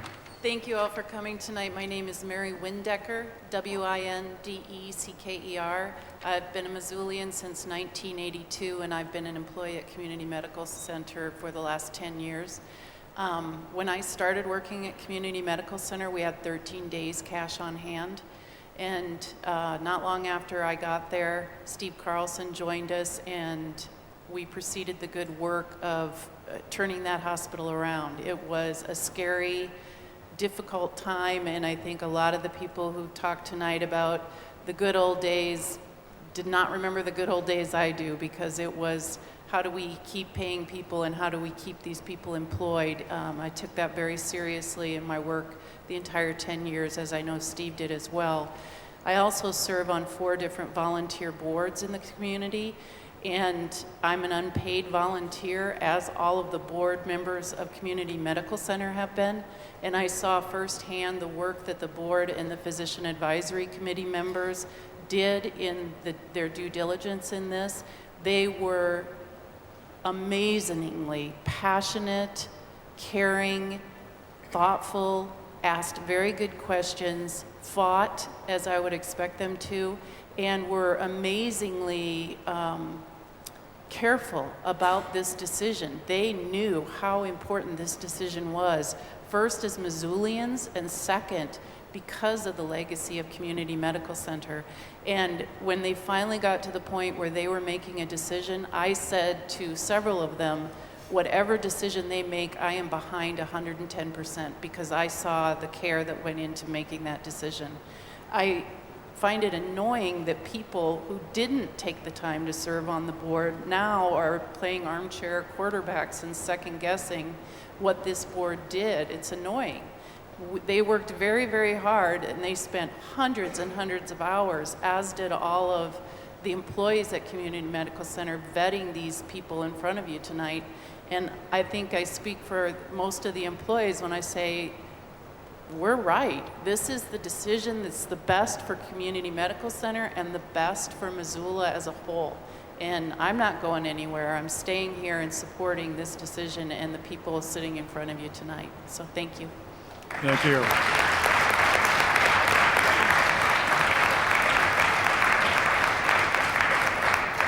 Yes, ma'am. Hi, good evening. My name is Robin O'Day, R-O-B-I-N. The last name is spelled O''D-A-Y, and I am an employee at Community Medical Center, but I want to focus most recently.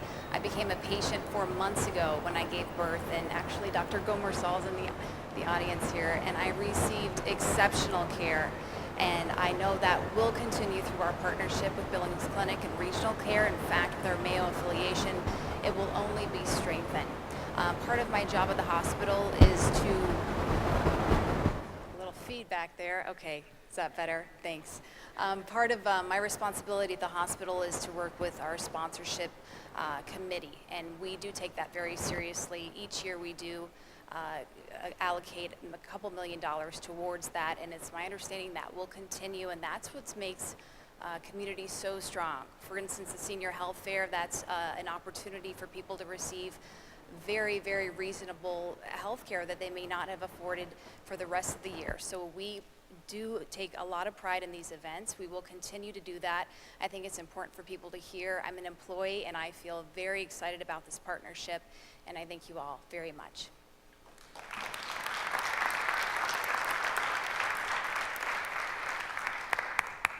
Is that speaker working okay now, or should we have people come over here? Okay. I guess we're over here. Yes, ma'am. Hello, I'm Janice Gomersall, and I know we were going to speak back to back. Janice, last name is Gomersall. I am a family physician at Community Medical Center. I also was on the Physician Advisory Board, and I echo Dr. Scott's comments that it was a lot of time. Out of my office, traveling, sitting in meetings. We spent a lot of hours trying to figure out what was the best thing. And on the advisory council, we struggled and talked about profit, for-profit, not-for-profit, nonprofit. We defined a lot of those terms for some of us who really didn't understand it as much. But we know that you have to make some money to be able to spend the money. So everybody is trying to make enough profit so that you can reinvest it into things. So we were okay with that.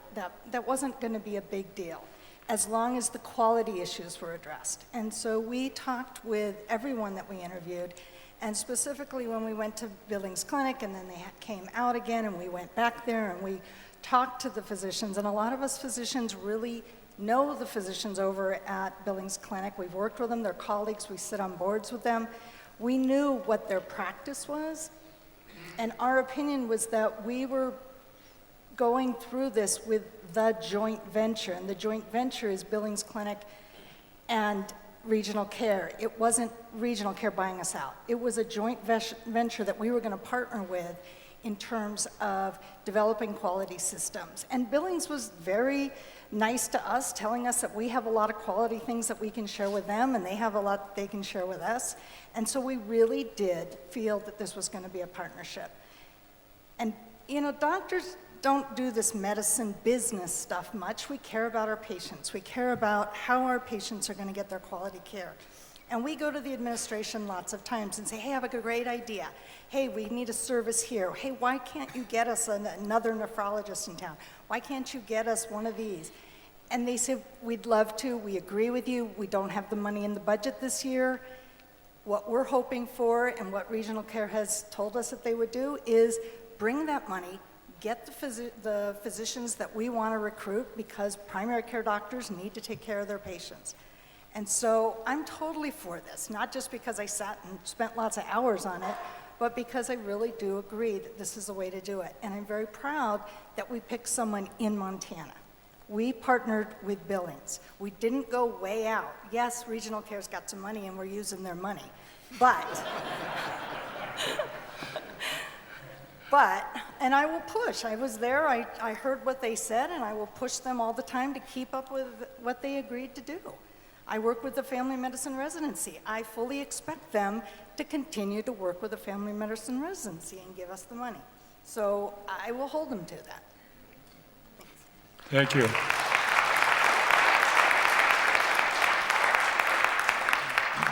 Yes, ma'am.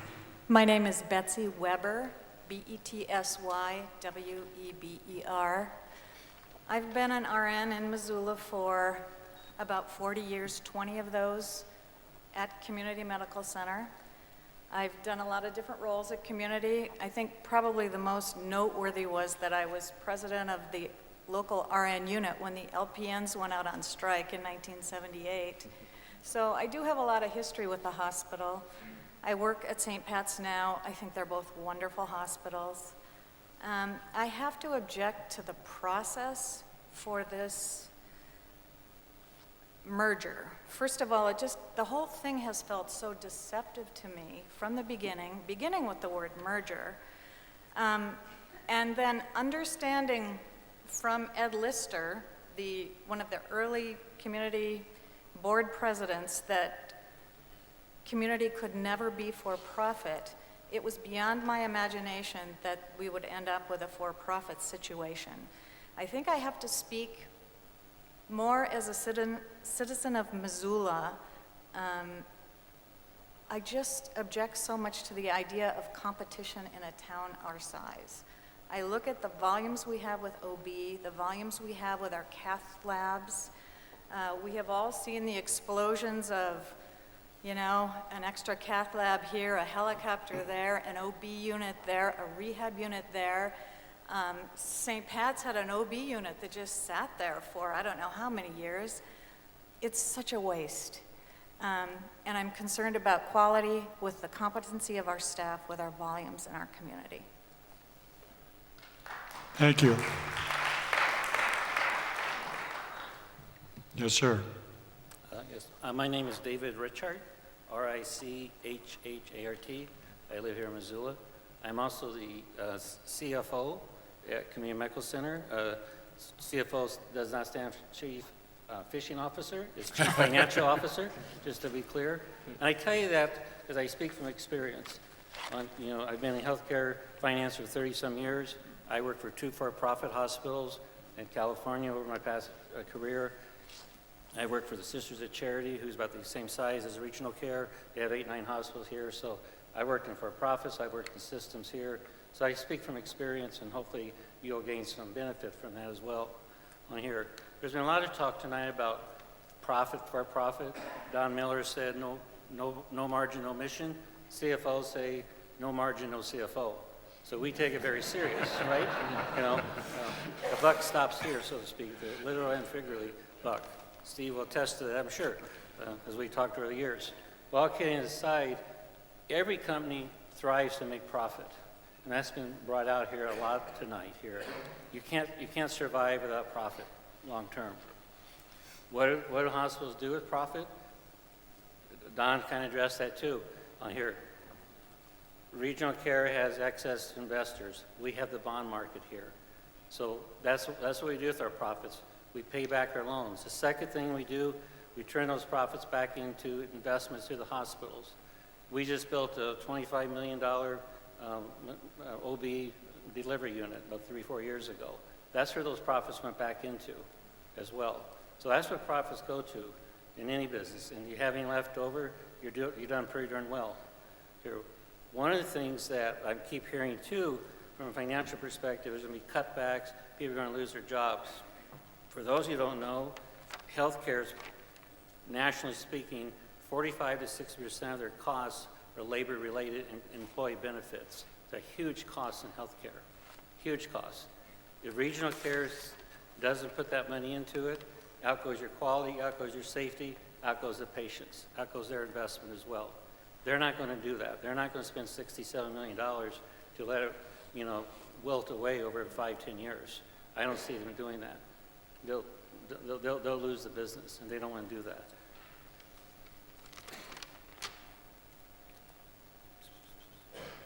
So the other part, we talked a lot about community benefit or charity care, community benefits, nationally for-profits or for-profits, non-for-profits. They provide the same, if not more, community benefits. Community benefits are charity care, but in addition to that, that's other programs as well that they're able to subsidize that lose money, which has been addressed here tonight. Not every program loses money.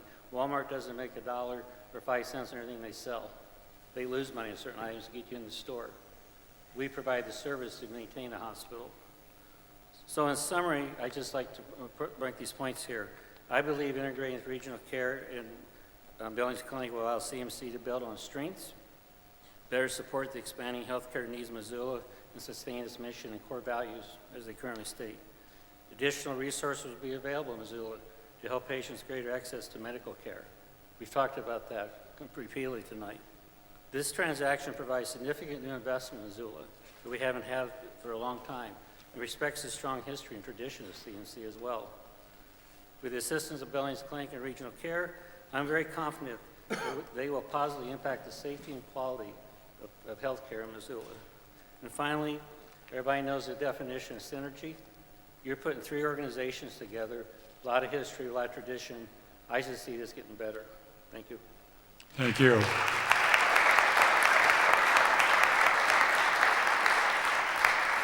Yes, sir. Hi, I'm Ernie Shishido, S-H-I-D-O. I've been with Community about 18 months. I love it here. My comments are more for the people that see this as something bad happening. I'm a 30-year Air Force veteran, so I know what a team means. I know that what good leadership means to run a good hospital. From the physicians to the clinicians to all the staff that I know in these 18 months, it is a team that won't change. Whatever status it is, profit or not for profit, it won't change. I'm telling you, this is a strong team that we have at Community. Thanks. Thank you.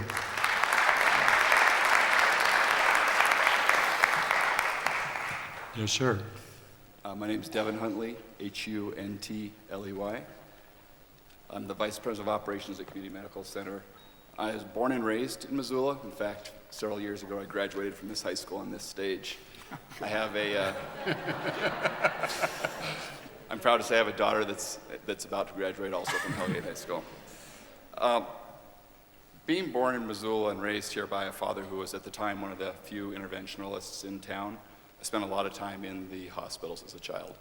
I think I'm a fortunate person that by the time I was in my early teens, I knew that I wanted to be in hospital administration for a career. Since making that decision years and years ago, I've graduated with an undergraduate and a graduate degree in hospital administration. I have experience in the VA system, in combat hospitals overseas, in large systems in America, including Kaiser, for-profit, not-for-profit, and most recently here at Community Medical Center. So I think I've got a great breadth of hospital administration experience. I've lived and breathed it for 21 years plus. Over the last day and a half, 2 days, just to make sure that I was on track, I've spent my days at the hospital looking at information, pulling off literature off the internet, going through my files and looking at the data, at the facts. I stand here before you today to tell you this isn't a matter of if, it's a matter of when. And the when is now. It's now because we can demand a fair price from these partners. It's now because we have incredible world-class suitors looking at this hospital.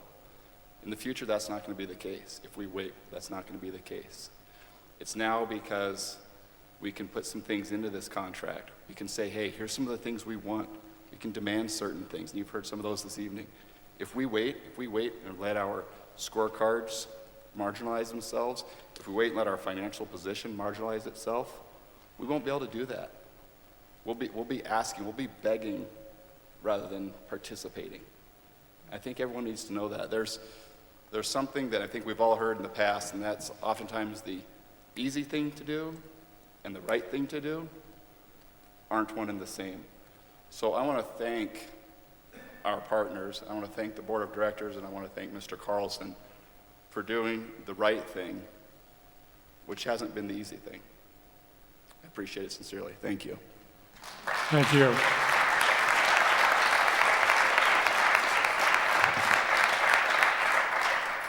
Yes, sir. My name is Charles Abramson. I'm not really from Missoula, but I've had a bar tab at the Stockman's for 51 continuous years. I'm a local businessman, but the reason I'm here today is because I'm the last standing founding trustee of the Missoula Public Library Foundation. And fully understanding the Attorney General's position on enhancing health care, some of the other things I've done in 51 years is I spent 6 years on the Medical Staff Ethics Committee at St. Patrick's, so I know more about hospitals than I should, even though I've been in hospitals in 6 countries, counting this one, and that includes some military hospitals also. So since then, I've spent about 7 years on the joint IRB. I think it may be the only truly joint thing the two hospitals do in this town. That's the institutional review board that oversees and approves, for instance, consent forms on all human trials research on both drugs and instruments in this area. So mainly because I'm walking through the hospitals a lot, and because I actually tried to get, at a recent time, I tried to get St. Pat's to helicopter me over to rehab, but I didn't quite get that done. But what I'm saying is that I'm aware of the fact that there are more and more information requirements from people who have health concerns. And a lot of those are ending up, they come to doctor's offices, and I see them sitting at the secretary's receptionist place trying to look stuff up on WebMD, for instance. And I think, I don't have an opinion on this transaction. I mean, there are enough people looking at it that I don't know if it's good or bad. But if you do it, I'd like to have the Missoula Public Library Foundation be able to establish, in a sense, I think of it as an endowed position for a reference person that can deal with people that have medical issues. Because we get a lot of them now. If you've ever been at the south side of the Missoula Public Library 5 minutes before it opens, there are 30 people there. And they know which computer, they know how many computers there are. And I think we could enhance that for the whole community by having, as an example, let me say that at our reference desk, we've long had a PhD in history. That's been very helpful.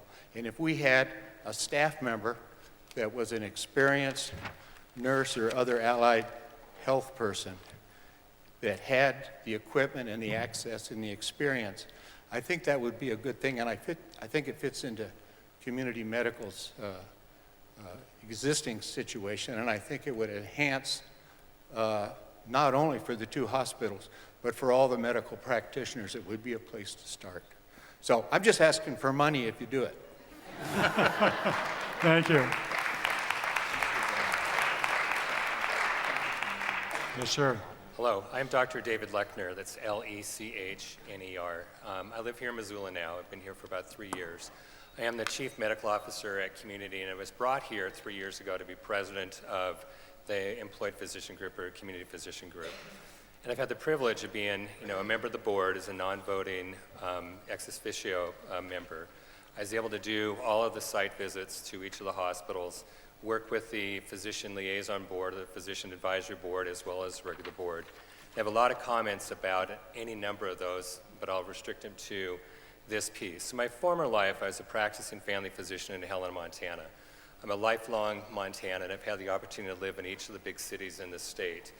And I started as a a small group practice in Helena in 1992. And I'm impressed with the complexity and the difficulty of providing care today versus when I started in 92. In 92, we were just down the street from Helena High. We had some high school girls who would drop in after school and do filing. I haven't seen a filer for a lot of years now. They've actually been transformed into IT techs. They're 4 times the cost. When I started practice, I have to say I do read obituaries. I kind of enjoy obituaries. Not that they're there, but just to read them and learn about my patients' lives. And I was impressed with a physician, a very famous Helena physician, Dr. Hoops, who in his obituary, it said he retired when DRGs became active, diagnosis-related groups, and how hospitals would bill. It was a big enough event in his life that was in his obituary. I've been in practice, 19 years in Helena, 3 years of administration here. I'm now seeing a similar transformation occur in how medicine and how healthcare is provided. I'm watching lots of my senior colleagues retiring because EMRs are now present in their office, and they're now having to interface with an EMR between the patient and themselves. This is an expensive technology. And one of the things I'm very excited about with this opportunity with Regional Care and Billings Clinic, not only the quality that's been well touted, but to the answer, why now? We are doing okay today. We do not anticipate that that's going to be the case for standalone private hospitals in the future. We are looking at many hospitals nationwide going through a consolidation process like we're looking at as well. But the cost of providing care, just the basic care to patients, has gotten so much more complex. Patients are sicker, requiring more. The infrastructure to deliver the care is substantially different. IT techs, much more expensive than file clerks.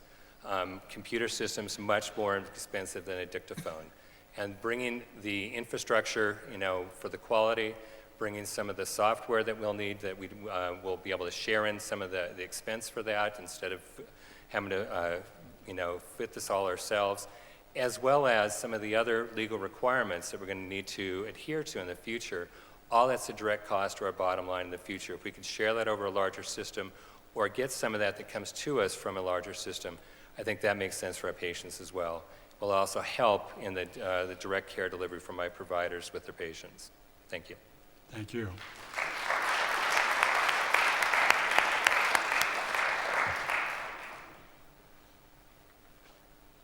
Yes, ma'am. Good evening. I wasn't going to speak to... Oh, I'm sorry.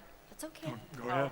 I wasn't planning to speak, but I did want to say a couple words. My name is Sherry Linjala, Linjala, and I've lived in Missoula since I was 12. My father was Ed Lister. He dug the first shovel full of dirt at Community Hospital. He was on the board for 20 years and chair of the board for 17 years. When he came to the board with the idea of buying the 40 acres out at Fort Missoula, they told him he was crazy because nobody would come that far out of town.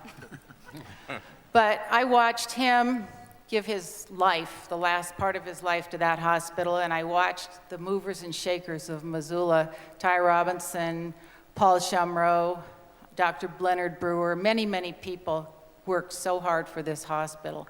And I think if my dad were alive now, he'd be rolling over in his grave. But I've watched what's happened tonight, and I see that the employees of the hospital feel like this is a good move. Obviously, part of the board and the administration feel like this is a good move.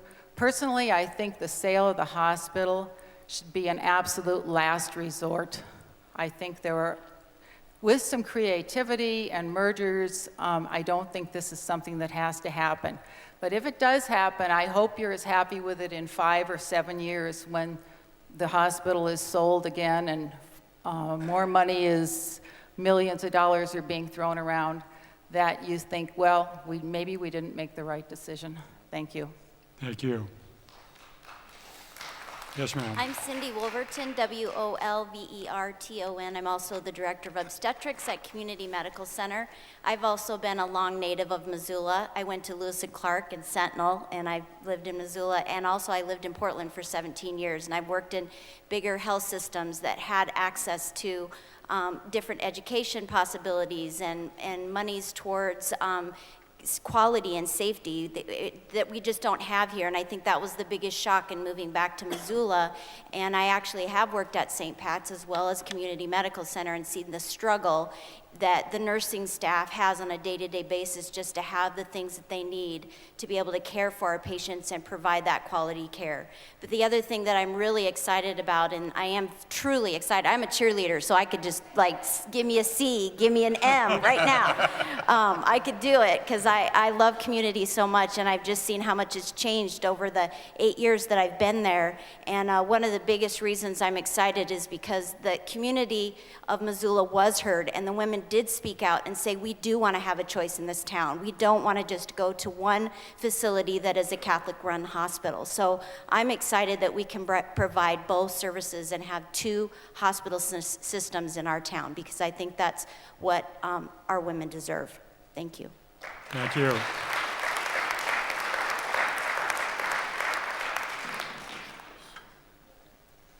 Hello, my name is Jim O'Day, O''D''A''Y, and no, I'm not related to Robin. Lucky her. The first thing is, just for the record, I am on the board of directors for Providence Foundation, and so I know how hard it is for these people to make these decisions. The other thing is I would say is I am far from an expert, and I would trust the people who have the knowledge and the information making those decisions about what we need to do with hospitals. My comment would serve more on the area of where the funds would go with the sale of the hospital. I think this is a great opportunity, and I think opportunity is the great word. Many of us in this room work a lot for nonprofits. We do a lot of volunteering, we do a lot of things to make our community better.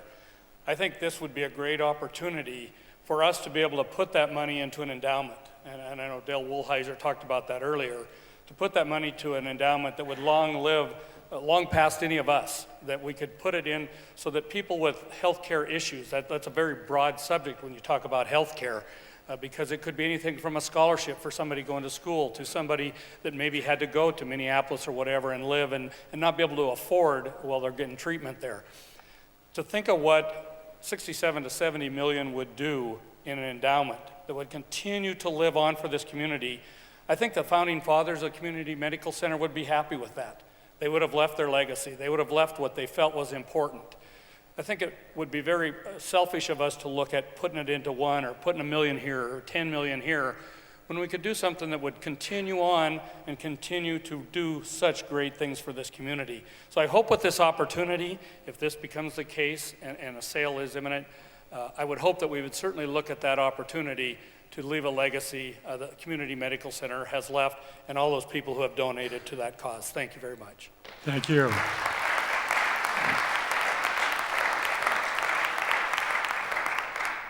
Yes, sir.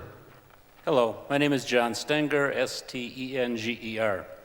I was sad to read in this morning's paper that Mr. Carlson has resigned as president or as CEO and may be leaving town. He's been a valuable member of this community, and should you leave, we surely will miss you. That raised a question, however, which is, and it hasn't become clear to me as I listen tonight, who gets to choose his replacement? I hear about a local board, I hear about the advisors in Billings, and I hear about the money in Tennessee. Who gets to choose the replacement?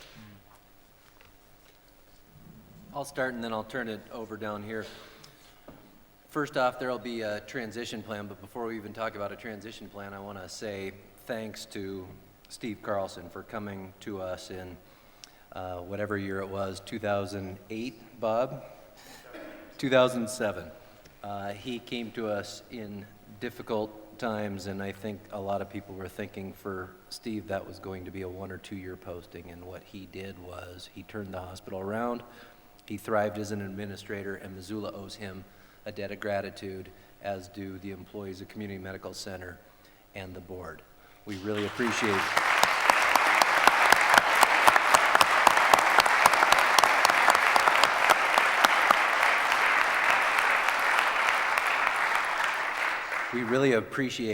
Steve's service to Community Medical Center and the city of Missoula.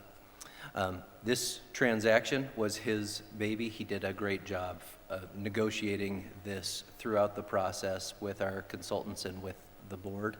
And I think at this juncture, he's looking for some closure and spending some time with Ann and hopefully spending a little bit of time on the golf course. He leaves Community Medical Center in terrific stead. I'll tell you what, I can give no higher recommendation for someone if and when Steve wants to go back to work in this field. As far as a transition plan, Marty and I have been talking about that along with our friends from the Billings Clinic, and what we've talked about is making Missoula under the Billings Clinic model, assuming the Attorney General approves the deal, which becomes more physician-centric and more physician-led. How do we do that?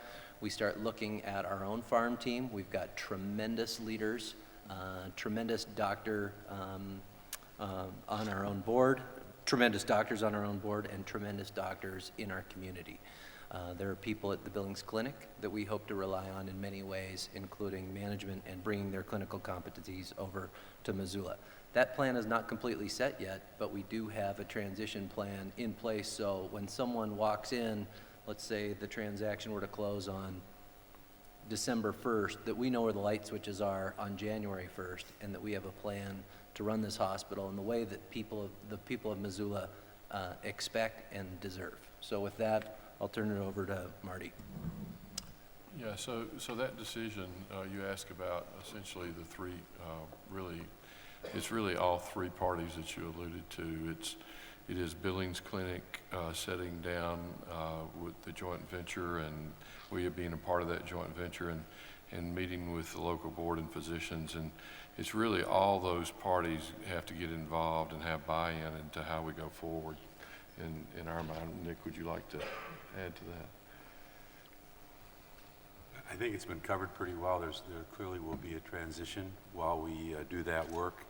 And the physician-led aspect of this may well have somewhat different aspects here than what it has. And it took us somewhere from 1917 to now to get our organization where it is. So these things don't always happen overnight. But I think we see tremendous opportunity for an approach to a physician-led organization here that will be built on the excellent physicians that are here, the excellent administrative staff that are here.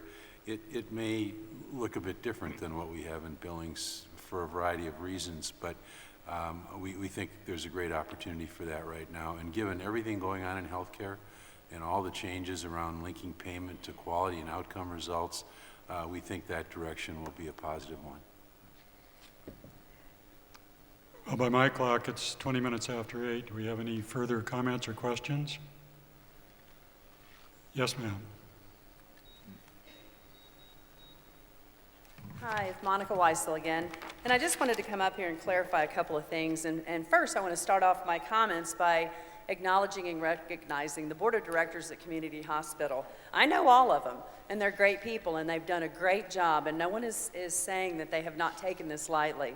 I can't even imagine what it's been like for them to not be able to talk to the community, number one, but the hours and hours and hours that have gone into this. But I think what's been brought up tonight is the process, the way it came about. Back in 2002, the articles of the bylaw said, just create this advisory council, let them be part of this community hospital.